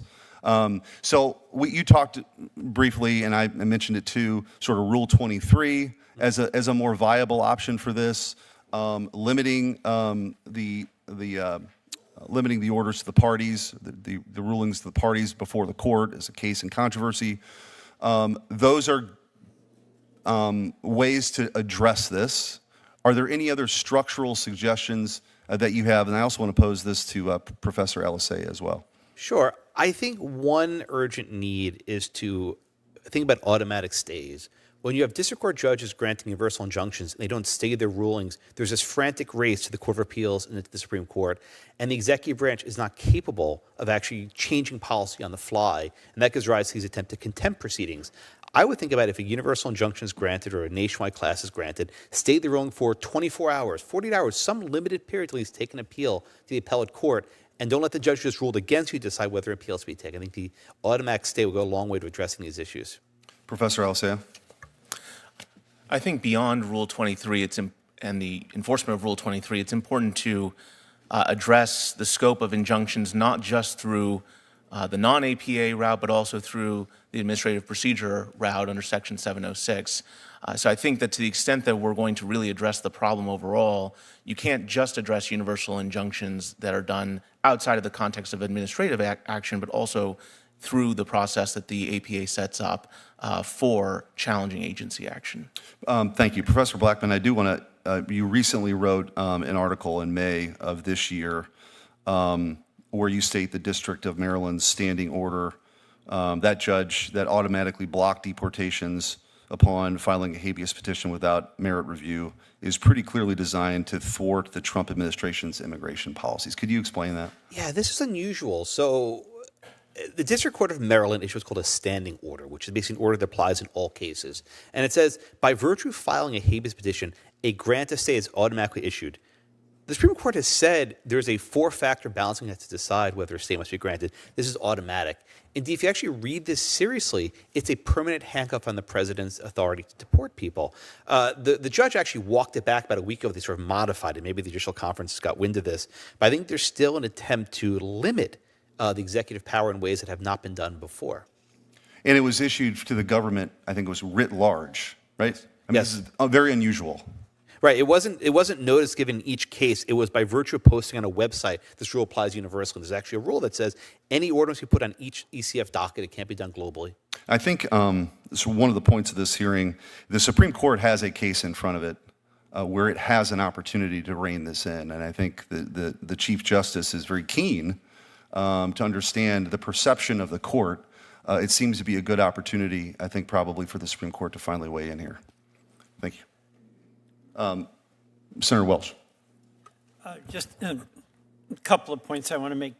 Number one, the effort to get universal injunctions has been pursued by litigants, including some of the attorney generals who serve on this committee. I know you did, as Attorney General, got several sought several universal injunctions.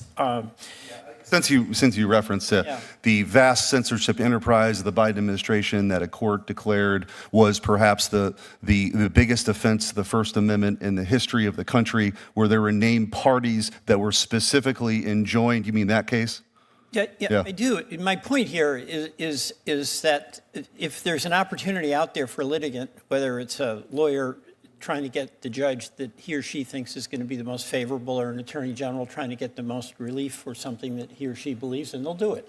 So it's up to us if we think that process should be adjusted to change it. But it's not a Republican-Democratic deal. I mean, it's what litigants do. The second thing is, Professor Blackman, you mentioned how some of these universal injunctions inhibit the authority of the executive, right? What's the problem with that? I mean, what's so great about the executive having unlimited authority? Well, I'll take the Alien Enemies Act in particular. This is a statute that's been around for 200 years. It's been enforced in various times.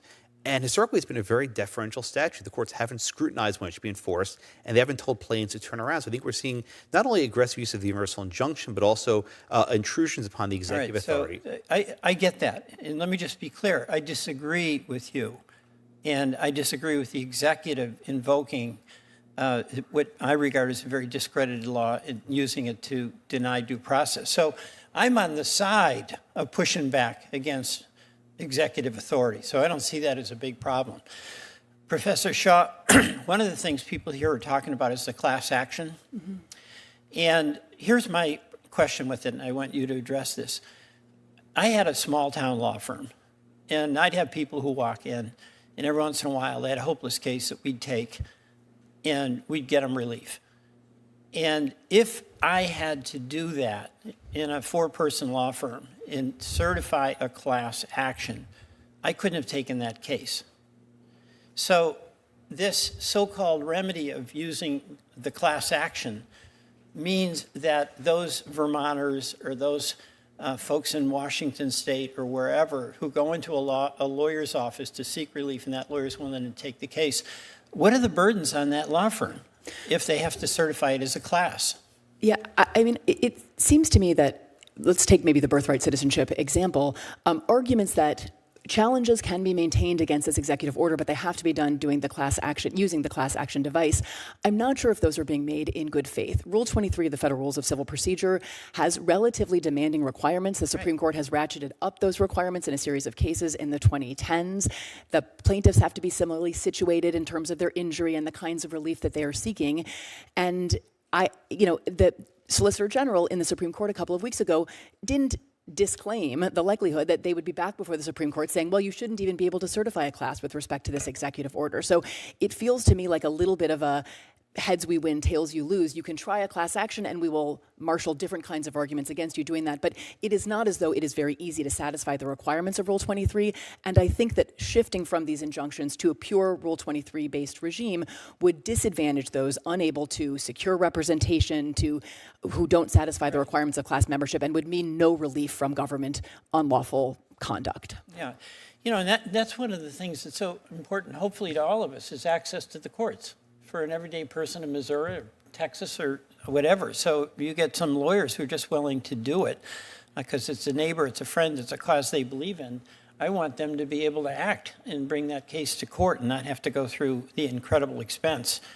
On the question of universal injunctions, I mean, are there some suggestions you have or forum shopping that you have that would expedite or address what you perceive to be some legitimate problems that aren't siding with the partisan divide on this question? Yeah. Thank you for that question, Senator. I do think that single judge divisions, which allow plaintiffs to, with absolute certainty, ensure that they will receive a particular judge when they file in a particular division of a district, are an enormous problem, right? That forum shopping is not exclusive to these single judge divisions, but it is the most serious kind of forum shopping. And I should say, as of, I think right now, none of the orders against the Trump administration have issued from judges who sit in single judge divisions, unlike some of the orders issued against the Biden administration. But I do think that the Judicial Conference has already endorsed a proposal that would essentially eliminate these single judge divisions. I think that's something that we should all be able to get behind. Thanks. Well, I'd be willing to work with my colleagues on some of these practical questions and practical answers where we strip out whether we agree or disagree with the particular decision that's been made by the court. Thank you. Thank you all. Professor Shaw, you said Congress had set high standards in Rule 23 for certifying class actions. Why would we have set high standards for class actions? So I don't think I said that, sir. Just that the Rule 23 standards are relatively demanding, that the court has ratcheted up the difficulty of satisfying them. So, but why would we set demanding standards for class actions? I'm not sure. The Rules Committee produces the rules, so I'm not quite sure. But Congress adopts them. Yes. So, I mean, you tell me, sir. Well, there's a reason we have high standards for class actions, because it should be difficult to certify a nationwide class, and what we are seeing is single judges ignoring the federal rules of civil procedure, ignoring the rules Congress has set out for class certification, and saying, I'm just going to issue an injunction to the whole damn country, and it doesn't matter if it meets even the bare thresholds of the federal rules. Senator Kennedy.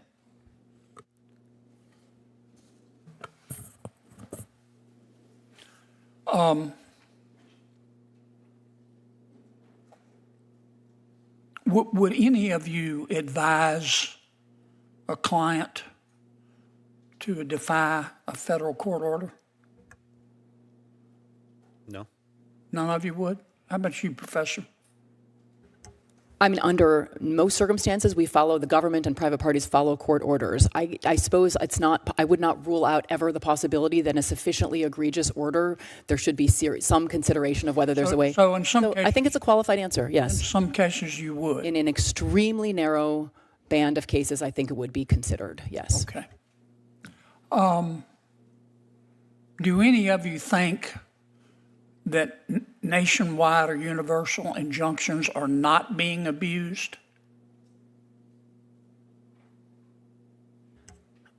I'm not sure what if I may, Senator, I'm not sure what the time horizon of the question is. I don't think that there could be good faith disagreements about the correctness of some of them, but I have not seen in the last 4 months abuse. No. I've read your stuff and I've read your writings, and I don't want to get bogged down with this, but I have little respect for your opinion because I've read your stuff.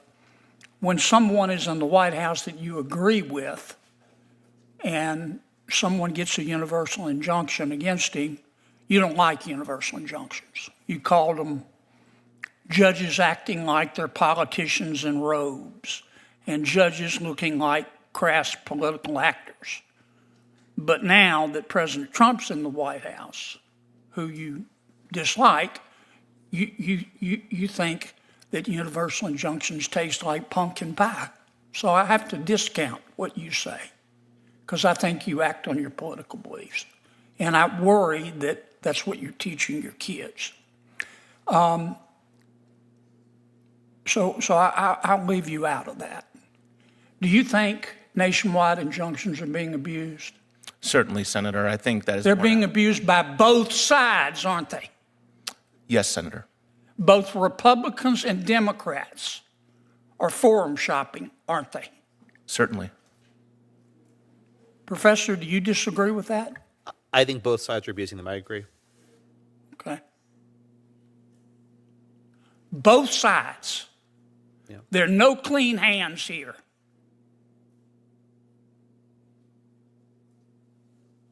Now, your suggestion is that when a federal judge issues a nationwide injunction, there should be an automatic stay and an expedited right of appeal. Is that right? Yes, sir.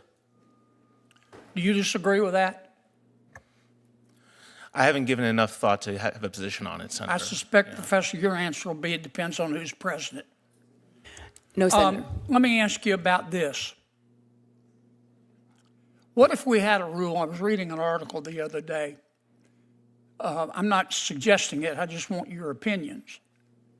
That said, if if a president, any president, issues an executive order, let's say, that clearly violates settled Supreme Court precedent, that a federal judge can't issue a nationwide injunction.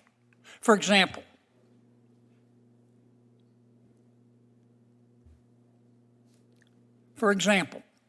if a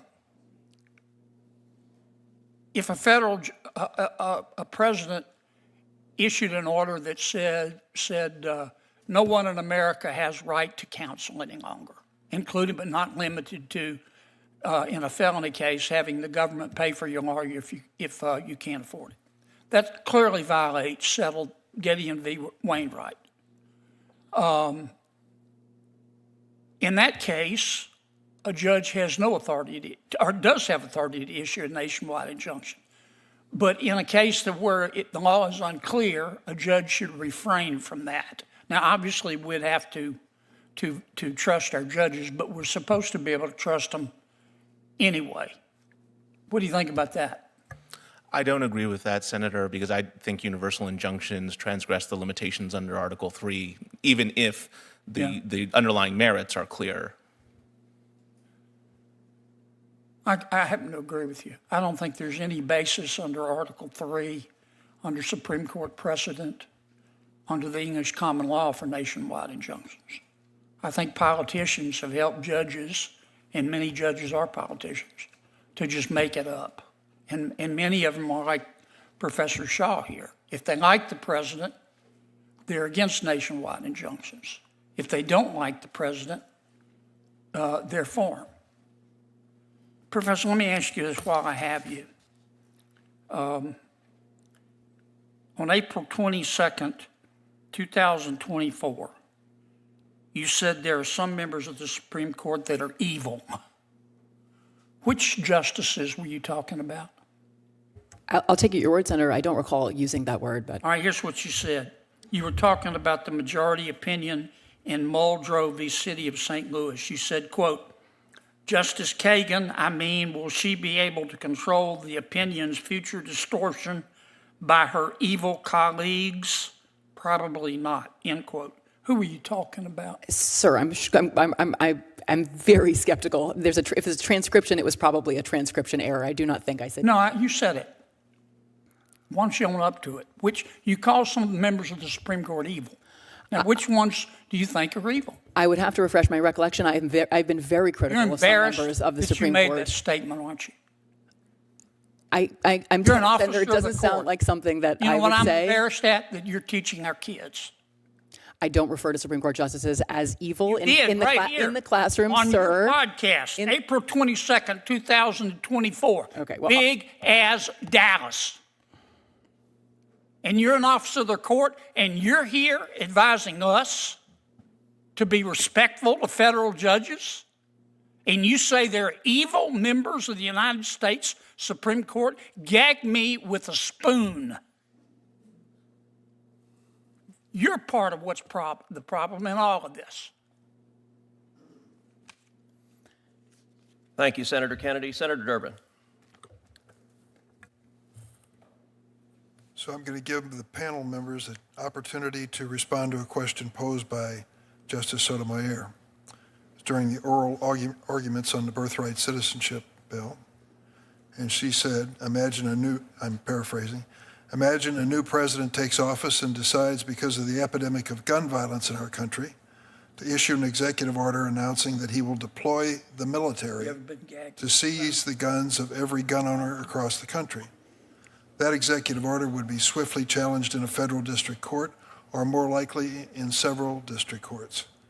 Should a district court be allowed to issue a nationwide injunction to at least temporarily prevent the enforcement of that executive order? I'd like each of you to respond. Professor Blackman. I actually addressed that point in a blog post. We actually have history of someone in this country disarming everyone. His name was General Gage, and that was not fought with Rule 23. So your answer? If the president came to take everyone's gun in this country, I don't think the remedy would be in the courts. Professor Shaw? Yes, I think that whatever the constitutional right is, whether it's a Second Amendment, a First Amendment, a due process right, if a president tries to do something that is in clear violation of settled law, whether we like the law or not, that an injunction is an appropriate remedy. Professor Alisa? No, Senator. I've written in support of the Second Amendment in many fora, but I don't think that a judge could issue a universal injunction under those circumstances. Of course, the challengers could seek certification under Rule 23 and then try to pursue class-wide relief. So do you think it's reasonable to expect every single person affected by an executive order like the one I described to seek relief through Rule 23 or to file their own lawsuit to seek relief? I don't think that would be necessary, Senator. If you had one person who sought class certification successfully, that would be sufficient. But even if you had failures to class certification, once you get to the Supreme Court and the Supreme Court issues a binding decision, that precedent would bind all the lower courts. So it's not a question of whether you get to a uniform rule, it's just a question of when you get to a uniform rule and by what route. But those limitations on the route matter under Article 3. There's been a lot said during the course of this hearing about the possibility or likelihood that judges are being selected for this process to review the decisions of the Trump administration on a political basis. Professor Shaw, I noted, I'm not sure you read this into the record, but you said according to a recent analysis by Professor Bonica, the Trump administration has lost 80.4% of the time before district judges appointed by Democratic presidents, 80.4 Democrats, 72.2 before district judges appointed by Republican presidents. Who is Professor Bonica? He's a political scientist at Stanford, and yeah, so that's in my written statement. And I think it does suggest that it cannot be reasonably just attributed to policy antipathy. This is about a pretty broad consensus about the lawlessness of many of the administration's actions, and I think both Democratic and Republican appointees have seen that. That's my impression as well. This is not a stacked deck, a statistical impossibility. It is a fact. This president has issued more orders with more controversy than any president in recent memory. I have only been to Amarillo once when I was a younger person. I'm sure it's a lovely city, but it turns out that the Amarillo division of the Northern District of Texas has gotten quite a bit of publicity. It turns out that there are people have been filing lawsuits there because there's only one judge who sits in that division. Judge Matthew Kaczmarek, who I remember appeared before the committee. Litigants knew Judge Kaczmarek would be assigned to their cases and viewed him as favorable to their arguments. So the argument that's being made that venues shopping, forum shopping, is on one side of the table. It is clearly on both sides of the table, and Judge Kaczmarek is pretty well known for the way he rules. Professor Shaw, if you have any observation on that? Yeah, I mean, as I said in response to Senator Welch, I actually think that those single judge divisions, like the one in Amarillo, Texas, where Judge Kaczmarek sits, are a genuine problem. But none of the injunctions against the Trump administration have issued from judges who sit in those single-member districts. So I'm not even sure it's fair to say that that's a problem we are seeing now and we saw previously. We actually aren't seeing it now. But I do think that regardless of who the president is, these single-judge divisions are a problem that Congress would be well served to address. Thank you very much. Thank you. Thank you. Senator Hawley. Thank you very much, Mr. Chairman. Mr. Chairman, it's great to have this hearing. Thanks for calling it. Thanks to all of our witnesses for being here. Professor Shaw, nice to see you again. Let me just start with you, if I could, Professor Shaw. You talked about the fact that there have been lots of rulings against the Trump administration. That's absolutely statistically true. I disagree with almost all of them. In fact, I think all of them. But the issue of this hearing really isn't the rulings, is it? It's the remedies. Would you agree? And those are distinct things. You may think that the ruling is quite correct, but that's actually not what we're talking about here today. We could have a hearing on that. Maybe we should. But we're talking today about the remedy.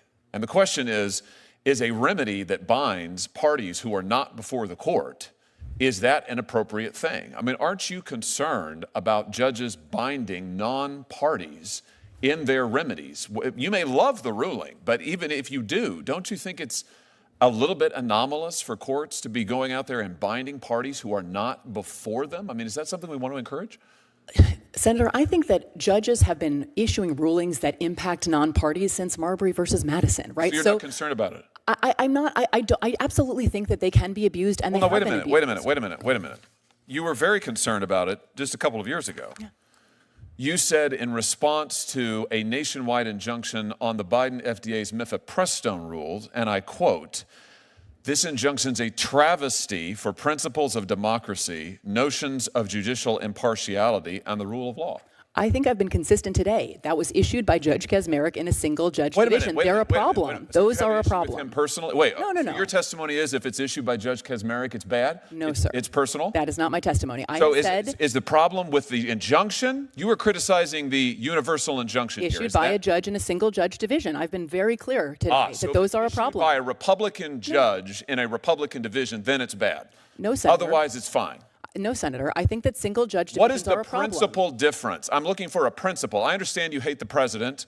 I understand you love all of these rulings against him. You and I both know that's not a principle. You're a lawyer. What's the principle that divides when issuing a nationwide injunction is okay when it's not? When the Biden administration was subject to nationwide injunctions, you said that they were travesties for the principle of democracy. You didn't say the referral to Judge Kaczmarek was a travesty. You said his injunction was a travesty for principles of democracy. Yeah. So, in other words, the translation is just you didn't like the outcome. Is that right? No, Senator. Look, we're talking about, I don't think Article 3 precludes this form of relief. So we are talking about prudential consideration. Prudential meaning political? No. Then give me, so far I have yet to hear it. You've been questioned by multiple senators. I have yet to hear a principle other than the fact when you like the ruling, you think it's great to apply it nationally, including non-parties. When you don't like the ruling, it is a travesty for the principles of democracy, notions of judicial impartiality, and the rule of law. Look, Senator, I'll say I think I am self-aware enough to know that my view of the underlying legal question, I am sure colors my perception of the remedy. I think that we should all acknowledge that. And yet I do think why shouldn't we stop nationwide injunctions for everybody? I think that's what we're talking about today. Because I'm not willing to leave without relief non-parties who are injured. No, you're not willing to leave without the ability to bind President Trump. No, I think that... I mean, when it's Biden, it's okay. No. When it's Biden, it's a travesty. When it's Trump in office, it's no holds barred, whatever it takes, right? I believe in a powerful... What was it that President Biden's staff said? We've got to do undemocratic, unconstitutional things to save democracy. Why is it the same I believe thing? In a powerful president. I do believe in presidential power, but power and constraint are not at fundamental odds. What is the principle? Power. What is the principle? The legal principle. You've referenced prudence. You've referenced the judges you don't like. What's the principle of when an injunction binding non-parties, which was never done in this country before the 1960s? And let's see the chart, the Trump chart, which was done really only once Trump came into office for the first time. You don't think this is a little bit anomalous? You don't think that's a little bit strange? A very plausible explanation, Senator, you have to consider is that he is engaged in much more lawless activity than other presidents, right? You don't think you must this that as a was never possibility. Used before the 1960s, and suddenly Democrat judges decide we love the nationwide injunction, and then when Biden comes to office, no, actually. It's Republican appointees as well, Senator, and the 1960s is where some scholars locate the beginning of this, but identify one others, before then? Mila Sohoni, who's another scholar of universal injunction, suggests 1913 is actually the first. There were others in the 20s. The Republic endured for 150 years before there was a nationwide injunction. Well, the federal government was doing a lot less until 100 years ago. So there's many things that have changed in the last 100 or the last 50 years. So long as it is a Democrat president in office, then we should have no nationwide injunctions. If it's a Republican president, then this is absolutely fine, warranted, and called for. How can our system of law survive on those principles, Professor? I think a system in which there are no meaningful constraints on the president is a very dangerous system That's of law. Not what you thought when Joe Biden. That is not what you thought when Joe Biden was every president You is said that is constrained not what and you must said. be. You said it was Absolutely. a travesty for the principles of democracy, notions of judicial impartiality, and the rule of law. You also said Supreme Court Senator agreed 9-0 with me on that You also case, said when Joe Biden was president, you said the idea that anyone would foreign shop to get a judge who would issue a nationwide injunction was just judges looking like politicians in robes. Again, it threatened the underlying legal system. People just trying to get the result they wanted. It was a travesty for the rule of law. But you're fine with all of that if it's getting the result that you want. Sir, the Supreme Court agreed unanimously with me in that case, right? There was no standing. The case should never have been allowed to proceed. Wait, and the combination of parties without standing and the single judge division. No. We're talking. No, they did not. They did not issue a ruling on the nationwide injunction. You criticized the injunction nationwide. Listen, issued in a case where no one had standing. On this. Here's the thing. We've now gone 6 minutes, and Senator Kennedy had you for 6 or 7. You couldn't identify a single principled basis. We all know the truth here, which is it's not just you. It's most of my colleagues over here on this side of the aisle, who I respect a great deal, and they were raising very principled objections to the nationwide injunction just 6 months ago, maybe 9 now. And you're probably right. My point is that all that's changed in 9 months is the occupant of 1600 Pennsylvania Avenue. And I realize that my colleagues on this side of the aisle very much dislike that individual, and I realize that you think that the rulings that he has lost are fundamentally sound. We might grant all of that. I disagree with all of that, but we can put that to one side. The question we're talking about here is, should judges, single judges, district court judges, be able to bind non-parties who are not in front of them? And you used to say no, now you say yes. Let's be consistent. I would just suggest to you our system of government cannot survive if it's going to be politics all the way down. Thank you, Mr. Chairman. Can I briefly respond? Sure. I mean, you invoked democracy a couple of times there, Senator. Judges are part of our system of democracy. Democracy is not as simple as majority rule. Judges have always served something of a You would have it be as simple as function. majority rule. When you get the majority you like, you're for the nationwide injunction. When you don't, you're not. Senator Blumenthal. Thank you, Mr. Chairman. I'm going to give you the opportunity that I often found absolutely precious when I was arguing before a panel of judges and couldn't get my answer out. I'm going to give you some of my time to just say what you were going to say to Senator Hawley. Thank you, Senator. I can't interrupt you. Okay, thank you, Senator. I'll take some of your time.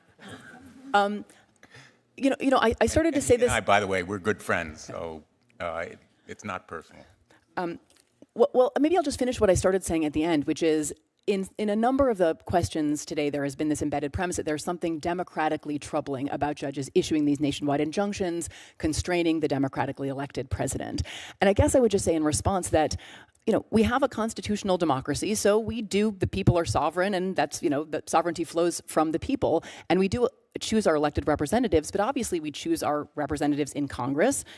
Congress passes statutes, the president signs them, and many of the rulings we are talking about were predicated on executive branch violations of statutes that Congress passed. So the rulings in many ways are about protecting and reinforcing democracy. And then finally, I'll say that, courts are part of our democracy, right? They have served this rights protecting and democracy facilitating function from basically the beginning, whatever the original design of the Constitution was. And it is not undemocratic or anomalous for courts to sometimes strike down acts of the president or of Congress when they conflict with the fundamental law, which is the Constitution, which in our system, courts have long had the primary role in enforcing. And in fact, just as a footnote to this conversation, Congress has an obligation to follow the Constitution too, correct? Absolutely. The president does, Congress does, every official, state and federal takes an oath to uphold the Constitution, but where that oath does not appear to be fully honored by one or more other actors in government. Sometimes courts do need to step into the breach. I think that is what we have been seeing. And I can't remember exactly what that chart said, but so far in the lawsuits that have been brought, the administration or the president has lost, I would say, a vast majority of times. Is that correct? The vast majority, yes, Senator. And I want to ask a somewhat open-ended question because I have to confess, as Attorney General of the state of Connecticut, I probably succeeded, I can't name in which cases, obtaining a nationwide injunction. Then Attorney General Schmidt sought more than... You started it. Is that your admission? sought more than a dozen nationwide injunctions against the Biden administration. Then Attorney General Moody also sought numerous nationwide injunctions. This is a tactic, and it's a well-founded one, that attorneys general, litigants, and others have used again and again and again. And it shouldn't be a partisan issue. Nationwide injunctions shouldn't be a partisan issue. And when I say they did it, I'm not being accusatory. I confess I did it. And I don't know about then Attorney General Whitehouse. He can speak for himself, but it should not be a partisan issue, should it? I agree that it shouldn't be, but of course, yes, it has been. I mean, I think that despite the somewhat heated exchange I was just having with Senator Hawley, I do think that we don't want judges to be sort of driving the train of policymaking, and there are absolutely, there may be points and there may be contexts in which it does feel as though some fundamental change to the way judges consider nationwide injunctions, how much there's some critique that the merits have become the entire analysis, and that some, there should be some prescriptions that are different about the kinds of harms that should be, the way harm should be evaluated or assessed. So I do think there are, again, back to the sort of prudential point, there are absolutely reforms that I think that there could be some. Just to take, and I apologize for interrupting, but I am running out of time. Yeah, sorry. To take Senator Hawley's point about looking for a principle, a jurisprudential lodestar here, maybe we do need some refinement on a bipartisan basis to provide some guidelines to district court judges, some of whom come to work on their first day and are presented with litigation that determines whether or not kids get health care or whatever in parts of the country they've never visited, in towns they don't even know how to pronounce. Right. So, and whether that comes from a rule change, Supreme Court guidance, something legislative, I am not sure, but I think there could well be bipartisan consensus around clearer standards that guide judges asked to consider requests for nationwide injunctions. And that would probably increase the credibility of what courts do if they could point to standards that were not just personal preferences or whims or, perhaps subconscious political leanings. I agree with that, Senator. Thank you. Thanks, Mr. Chair. Thank you. Senator Blackburn. Thank you, Mr. Chairman. Professor, I do want to come to you, and I want to return to the conversation about calling the Supreme Court justices evil. You host a podcast, correct? Yes, Senator. And that is called Strict Scrutiny, correct? Yes, Senator. Okay. You made those comments on your podcast. And Mr. Chairman, I would like to submit the recording of that podcast for the record. Without objection. Thank you, Mr. Chairman. In that podcast, you referenced, as Senator Kennedy said, to Justice Kagan an opinion, and you referred to the conservative justices as, and I'm quoting you, her evil colleagues.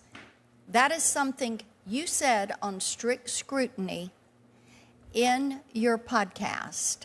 And you, in that same podcast, you made a reference to Justice Alito. Do you recall that? I don't recall that. We certainly do reference Justice Alito, so I believe that, but I don't recall specifically your what. comment there was that he was an abject misogynist.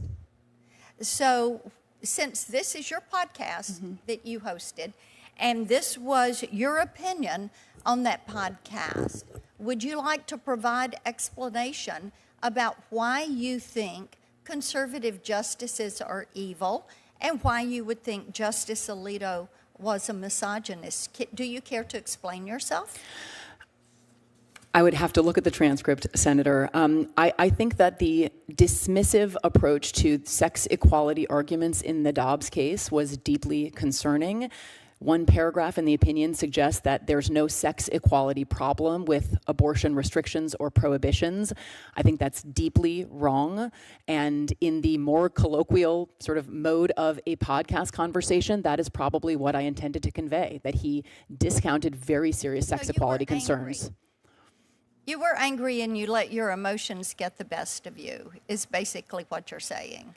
I don't think I'm saying that, Senator. I was having a conversation, and I am sure I was criticizing Justice Alito. We frequently do on my podcast. Okay. Would you call that lack of respect? as podcast in the context of a podcast, I will stipulate that we frequently demonstrate a lack of respect for writings of the Supreme Court justices. That is good to hear that from you, that you have that admission of guilt. So thank you for that. I've got a question for the entire panel. There was discussion about Section 1507 and protesting outside of judges' residences, justices' residence. And I've got a bill, the Protecting Our Supreme Court Justices Act, and it would deter intimidation of Supreme Court justices. And in the exchange Senator Cruz had earlier, he referenced that purposeful intimidation. This would change, it would increase the maximum term of imprisonment for violation of Section 1507 from 1 year to 5 years, and increasing the maximum time, jail time for a protester under 1507 is, I think, an effective way to deter this intimidation of our justices. So I'd like to hear from each of you on this. Professor Blackman, I'm going to come to you first, and then just a very quick, short answer from each of you. Sure. I think it's a good idea, and I think it should be enforced vigorously as well. We mentioned Judge Kaczmarek before. He said several death threats against him. They resulted in plea bargains. So I think there's a serious problem that needs to be addressed with enforcement. Okay. Professor Shaw? You know, I think that any law that also touches protected First Amendment conduct would need to be scrutinized carefully, so I would need to take a look. I'm not prepared to take a position here. Outside of a... No, this is about protest outside of... Protests or intimidation. Right. Okay, so violence, absolutely. I mean, if we're talking about increasing penalties for violence, I would absolutely support that, yes. Okay, great. Professor? I certainly think we need to carefully scrutinize the level of violence and the threats against Supreme Court justices and other judges, as we saw when there was a threat against Justice Kavanaugh's life, right, an attempted threat against him and his family. So it underscores the seriousness of the issue, and I think it's important for Congress to take a look at this. Thank you. Thank you, Mr. Chairman. Thank you. Senator Hirono. Thank you, Mr. Chairman. I kept hearing one of my colleagues accusing you, Professor Shaw, of disliking nationwide injunctions only when it is applied to Democratic presidents. He tried so many times. That is not what you said. That is certainly not what I heard. What I heard you say was in those instances where there's a single judge in a district, that can lead to foreign shopping, judge shopping, which is exactly what happened in Amarillo, Texas. And you said that is something that Congress could address. I think that is a fairer depiction of what you testified to. Is that correct? Thank you, Senator. Yeah, that was in my written testimony, and I think that I did confirm it today. So I had introduced a bill to Stop Judge Shopping Act, which would require suits seeking nationwide relief against the enforcement of federal law to be filed in the D.C. District Court. And I explained at the time that I introduced the bill that this court, quote, hears the large majority of cases involving challenges to federal agency action, and its judges are experts at deciding these cases impartially, end quote. That is one of the ways that we can address the issue of foreign or judge shopping, which you did address once again today. Correct? Yes, Senator. Yeah, I wish we could take that bill up. So, you know, this attempt of my colleagues to continually attack the Democrats as somehow not wanting judges who decide cases based on objective facts, application of the law, as opposed to having some kind of ideological axe to grind is really more something that they have a problem with, apparently, than anything that we Democrats stand for. Once again, Professor Shaw, there was a suggestion today that case assignments in D.C. is happening in a way that is statistically impossible. And I think this only serves to point out that maybe the person who made this allegation doesn't have enough awareness of statistics or hasn't read the rules in the way cases are assigned in D.C. Do you have any response to the allegation that someone is stacking the decks against the Trump administration in this court, the D.C. District Court? Right, Senator. So I've heard both that critique that Judge Boasberg is getting a disproportionate share of the cases and also the kind of opposite critique that the motions panels in the D.C. Circuit have been more favorable to the Trump administration than random chance would produce. You know, statistically unlikely events do sometimes occur, and I think it very unlikely that there is anything untoward resulting in the assignments either at the District Court or the Court of Appeals level here in D.C.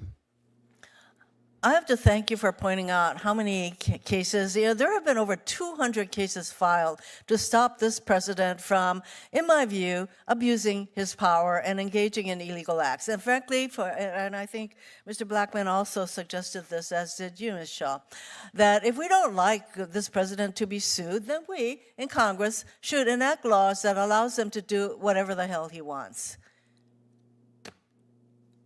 So why don't we let him ignore the appropriations of this Congress? Why don't we let him stop certain grants from being issued? Why don't we let him go after Harvard and any other school that he doesn't like? Why don't we let him go after law firms that take positions that he doesn't like? Why don't we let him do that if we don't want him to get sued? I think that's a rhetorical question, but certainly we could do that. Thank you, Mr. Chairman. Thank you. Senator Schiff. Thank you, Mr. Chairman.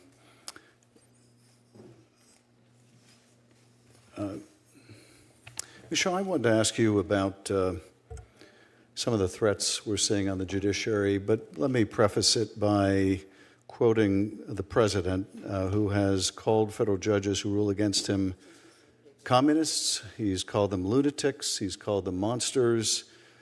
He has said that they hate the United States. Of course, he called for the impeachment of Judge Boasberg, said the court system is radicalized and incompetent. His advisor, Stephen Miller, has threatened to suspend the writ of habeas corpus if judges essentially don't fall in line. And as a result, we're seeing judges' lives threatened and their family members' lives threatened. Let me start with the threshold question in terms of a president making these personal attacks on judges for ruling against him, or the policies against the policies of the administration. Have we any experience in our history with this? I mean, there have been presidents, of course, who've been deeply disappointed in judges they've appointed, and of course, many of these judges ruling against Donald Trump or people appointed by Donald Trump. But have we ever seen a president make these kind of sustained and personal attacks on members of the judiciary? Senator, look, I would say that obviously tension between, sometimes very heated tension between elected officials and judges, presidents and judges who rule against them is nothing new. But I agree with you that there is something different about the tenor of the rhetoric that we are hearing today. And I think that some of the specific suggestions, and maybe I'll offer a couple of examples. One, I do think that including family members of judges in the attacks on judges' rulings is something that, to my knowledge, we have not previously seen members of public office engage in. The proposals to impeach, right? So there's been rhetoric, but also actual resolutions introduced in the House to impeach federal judges for the substance of their rulings is also something that I don't think we've seen. We've obviously impeached federal judges before. That's a constitutional remedy for very serious misconduct, bribery, corruption. Obviously, if the judges engage in treason, bribery, and other high crimes and misdemeanors, impeachment is the remedy. But we've never seriously entertained the possibility of impeaching judges for the substance of their rulings. And so I do think that those threats represent sort of a new escalation that is deeply concerning. Well, I would certainly agree. I tried one of those judicial impeachment cases of a judge named Porteous, and it was for bribery and other like serious offenses. Certainly not for upholding the law or the Constitution or having a different view of the law or Constitution than a president. In terms of the family members, it's not just the president's criticism, but at least while he was serving as a special employee, Elon Musk was pushing out these threats against members of the Judge Boasberg's family, I think tweeting out or retweeting content identifying who the children are or where they work. and that is just amplifying the danger to these family members. Tell us a little bit about this phenomenon now of people sending pizzas to judges and the implicit threat in that. Well, I mean, I think it's this is also something that I don't think we've seen before, right? There is clearly some kind of coordinated effort to seek to intimidate federal judges and their families by sending pizzas, communicating the message that their residence, their addresses are known. And some of the pizzas bear the name of the murdered son of District Judge Esther Salas from New Jersey. And the message there, I think, is a very clear one of very serious threat. And I think judges are taking that threat, and the marshals are as well, from the reporting that we've seen, very seriously. And last question. If you could help, Professor, put this in the broader context for us, because this attack on judges and the judiciary isn't happening in isolation.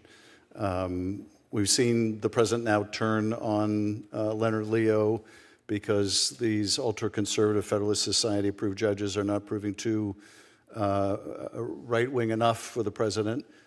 But this comes in the context of the administration also going after law firms. It seems very much a part of a concerted effort to attack the rule of law and using the law to defend people's rights. Tell us a little bit about the broader context. I do think that attacks on judges and attacks on law firms are of a piece. They seem designed to seek to neutralize sources of countervailing authority and opposition to this administration. And if law firms can't take on unpopular causes because they are scared to run afoul of the president, and if judges are scared to rule against the president, then we really have lost any meaningful check on a president. And as I said in my opening remarks, I think if the Constitution is committed to a single principle, it is limits on power, right? No absolute power. And I worry that we are on a path toward few, if any, meaningful limits on the president. Thank you for your testimony today and for speaking truth to power. Thank you. Thank you, Senator Schiff. I will also note that when it comes to rhetoric against judges, that it was Democratic leader Chuck Schumer who stood on the steps of the Supreme Court and threatened the justices by name, and one of many left-wing commentators who's amplified that message is a fellow named Ian Millhiser, who, when the leak of the Dobbs opinion happened, he tweeted out, quote, "The draft Roe opinion appears to be as bad as expected, but I'm glad it leaked because this leak will foster anger and distrust within the irredeemable institution that is the Supreme Court of the United States." And I guess he decided that rhetoric was not overheated enough, because then he tweeted, quote, "Seriously, shout out to whoever the hero was within the Supreme Court who said, F it," although he did not abbreviate that, "let's burn this place down." That is the angry, unhinged language from the left that has been directed at the court when they dislike the decisions. I want to thank each of the witnesses for joining us today. I want to thank Senator Schmidt for co-chairing this joint subcommittee hearing. Written questions for the record can be submitted by senators up till June 10th at 5 p.m., and the witnesses are asked to respond to any written questions for the record by 5 p.m. on June 17th. And with that, this hearing is adjourned.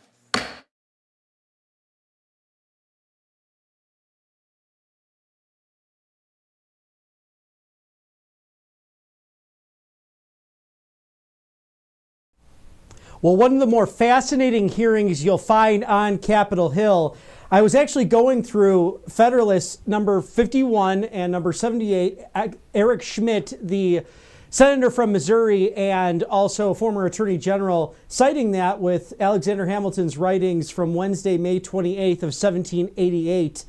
And the Judiciary Department specifically, in regards to Federalist number 78, it's fantastic reading, and it actually really adheres to what was discussed today with the three professors on the panel giving expert testimony. One there, unfortunately, you found that there was some hypocrisy about these injunctions, where she seemed to really enjoy those injunctions when it was against the president she didn't care for at 1600 Pennsylvania Avenue, be that President Donald John Trump, but not as concerned as much when President Biden was in office, so very interesting to see that hypocrisy there. But just to read from some of Federalist number 78, according to the plan of the convention, all judges who may be appointed by the United States are to hold their offices during good behavior, which is comfortable to the most approved of the state constitutions, and among the rest to that of this state. Its propriety, having been drawn into question by the adversaries of that plan, is no light symptom for the rage for objection which disorders their imaginations and judgments. The standard of good behavior for the continuance in office of the judicial magistracy is certainly one of the most valuable of the modern improvements in the practice of government. In a monarchy, it is an excellent barrier to the despotism of the prince. In a republic, it is no less excellent barrier to the encroachments and oppressions of the representative body. And it is best expedient which can be devised in any government to a secure, steady, upright, and impartial administration of the laws. This goes on to, according to Hamilton's assessments here, that the judiciary is supposed to be the least powerful, really, of the three departments, and that the simple view of the matter suggests several important consequences. It proves incontestably that the judiciary is beyond comparison the weakest of the three departments of power that can never attack neither of the other two. So it's fascinating as that discussion went on that really, arguably, whether it be 1913 or even 1960s, where we saw many of these injunctions increasing, again, 100 plus years of the recent progressive far left movement, where you're seeing more judicial activism on the court. But regardless of that, as discussed today, especially during the questioning of Senator Hawley from Missouri and Ms. Shaw, the judicial so-called expert there, the professor whose school, Penn, is receiving millions of dollars from the Chinese Communist Party, pointing out by Chairman Senator Ted Cruz of Texas that this has been a new phenomenon, really, with the judiciary. So something to keep watch of.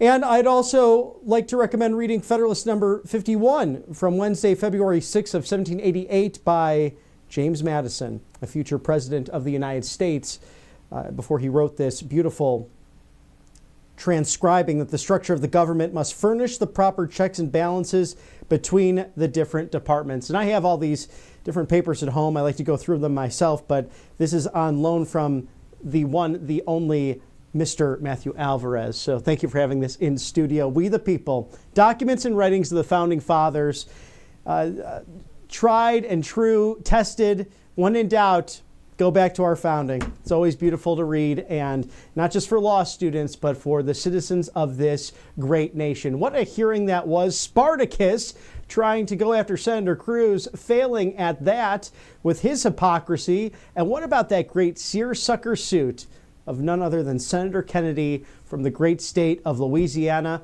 Have to say, I'm a political nerd, a politico in every regard, shape, and form, and that's why I love being here with you, the great people of Right Side Broadcasting Network Live, where we give this all to you, unbridled access to hearings, speeches, your government in action, whether it's your 47th President of the United States, your 50th Vice President of the United States, the 119th Congress, and the one big beautiful bill among many other issues facing our great country on June 3rd, 2025. Well, we have a jam-packed week of great action for you and great nonstop content.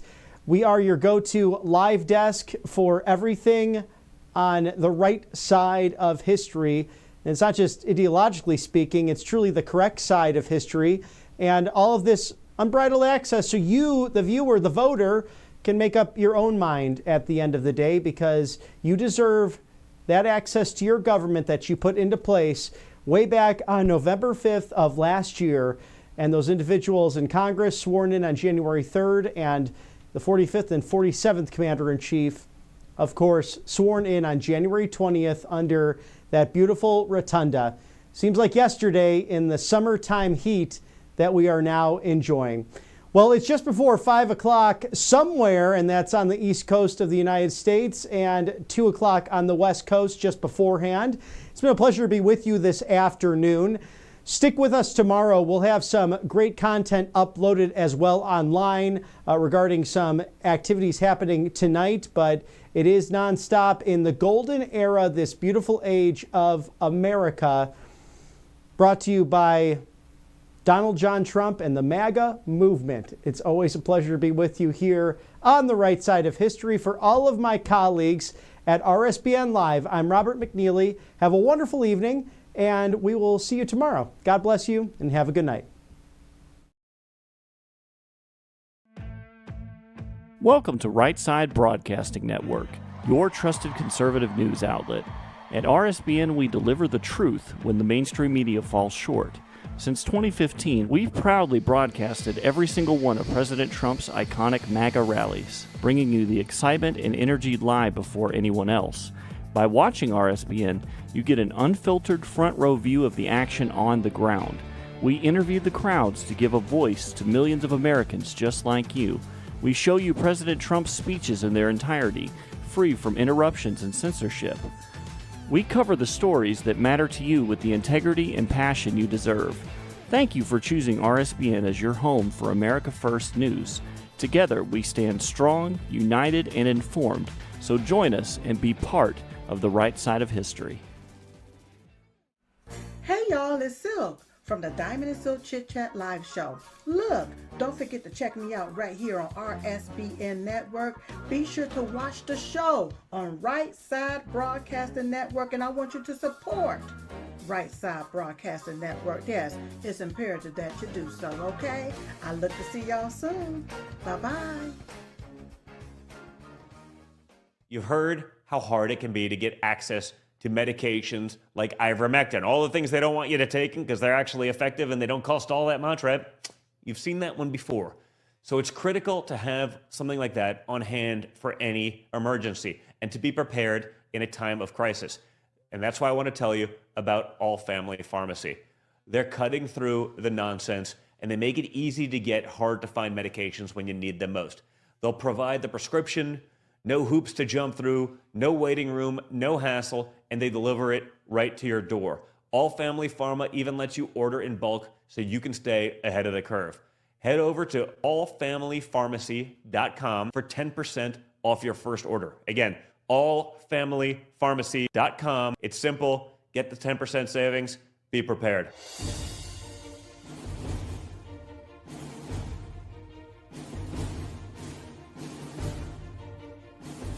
To celebrate our newest launch, Rev 7, I'm bringing you an amazing introductory offer, plus an exclusive overstock sale that you're not going to want to miss.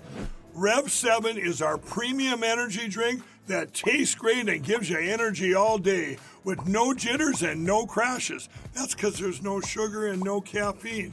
I'm so sure you're going to love Rev 7 that for a limited time you can try our 3-pack absolutely free. Or check out our Percale bed sheets. I can't believe I'm even going to say this. Every color, every style, every size, only $29.88. So go to mypillow.com or call the number on your screen. Use your promo code to save 20% on our Rev 7 12-packs or try our introductory 3-pack absolutely free. And our Percale bed sheets, all sizes, only $29.88, even the queens and kings. Inventory is extremely limited, so order now.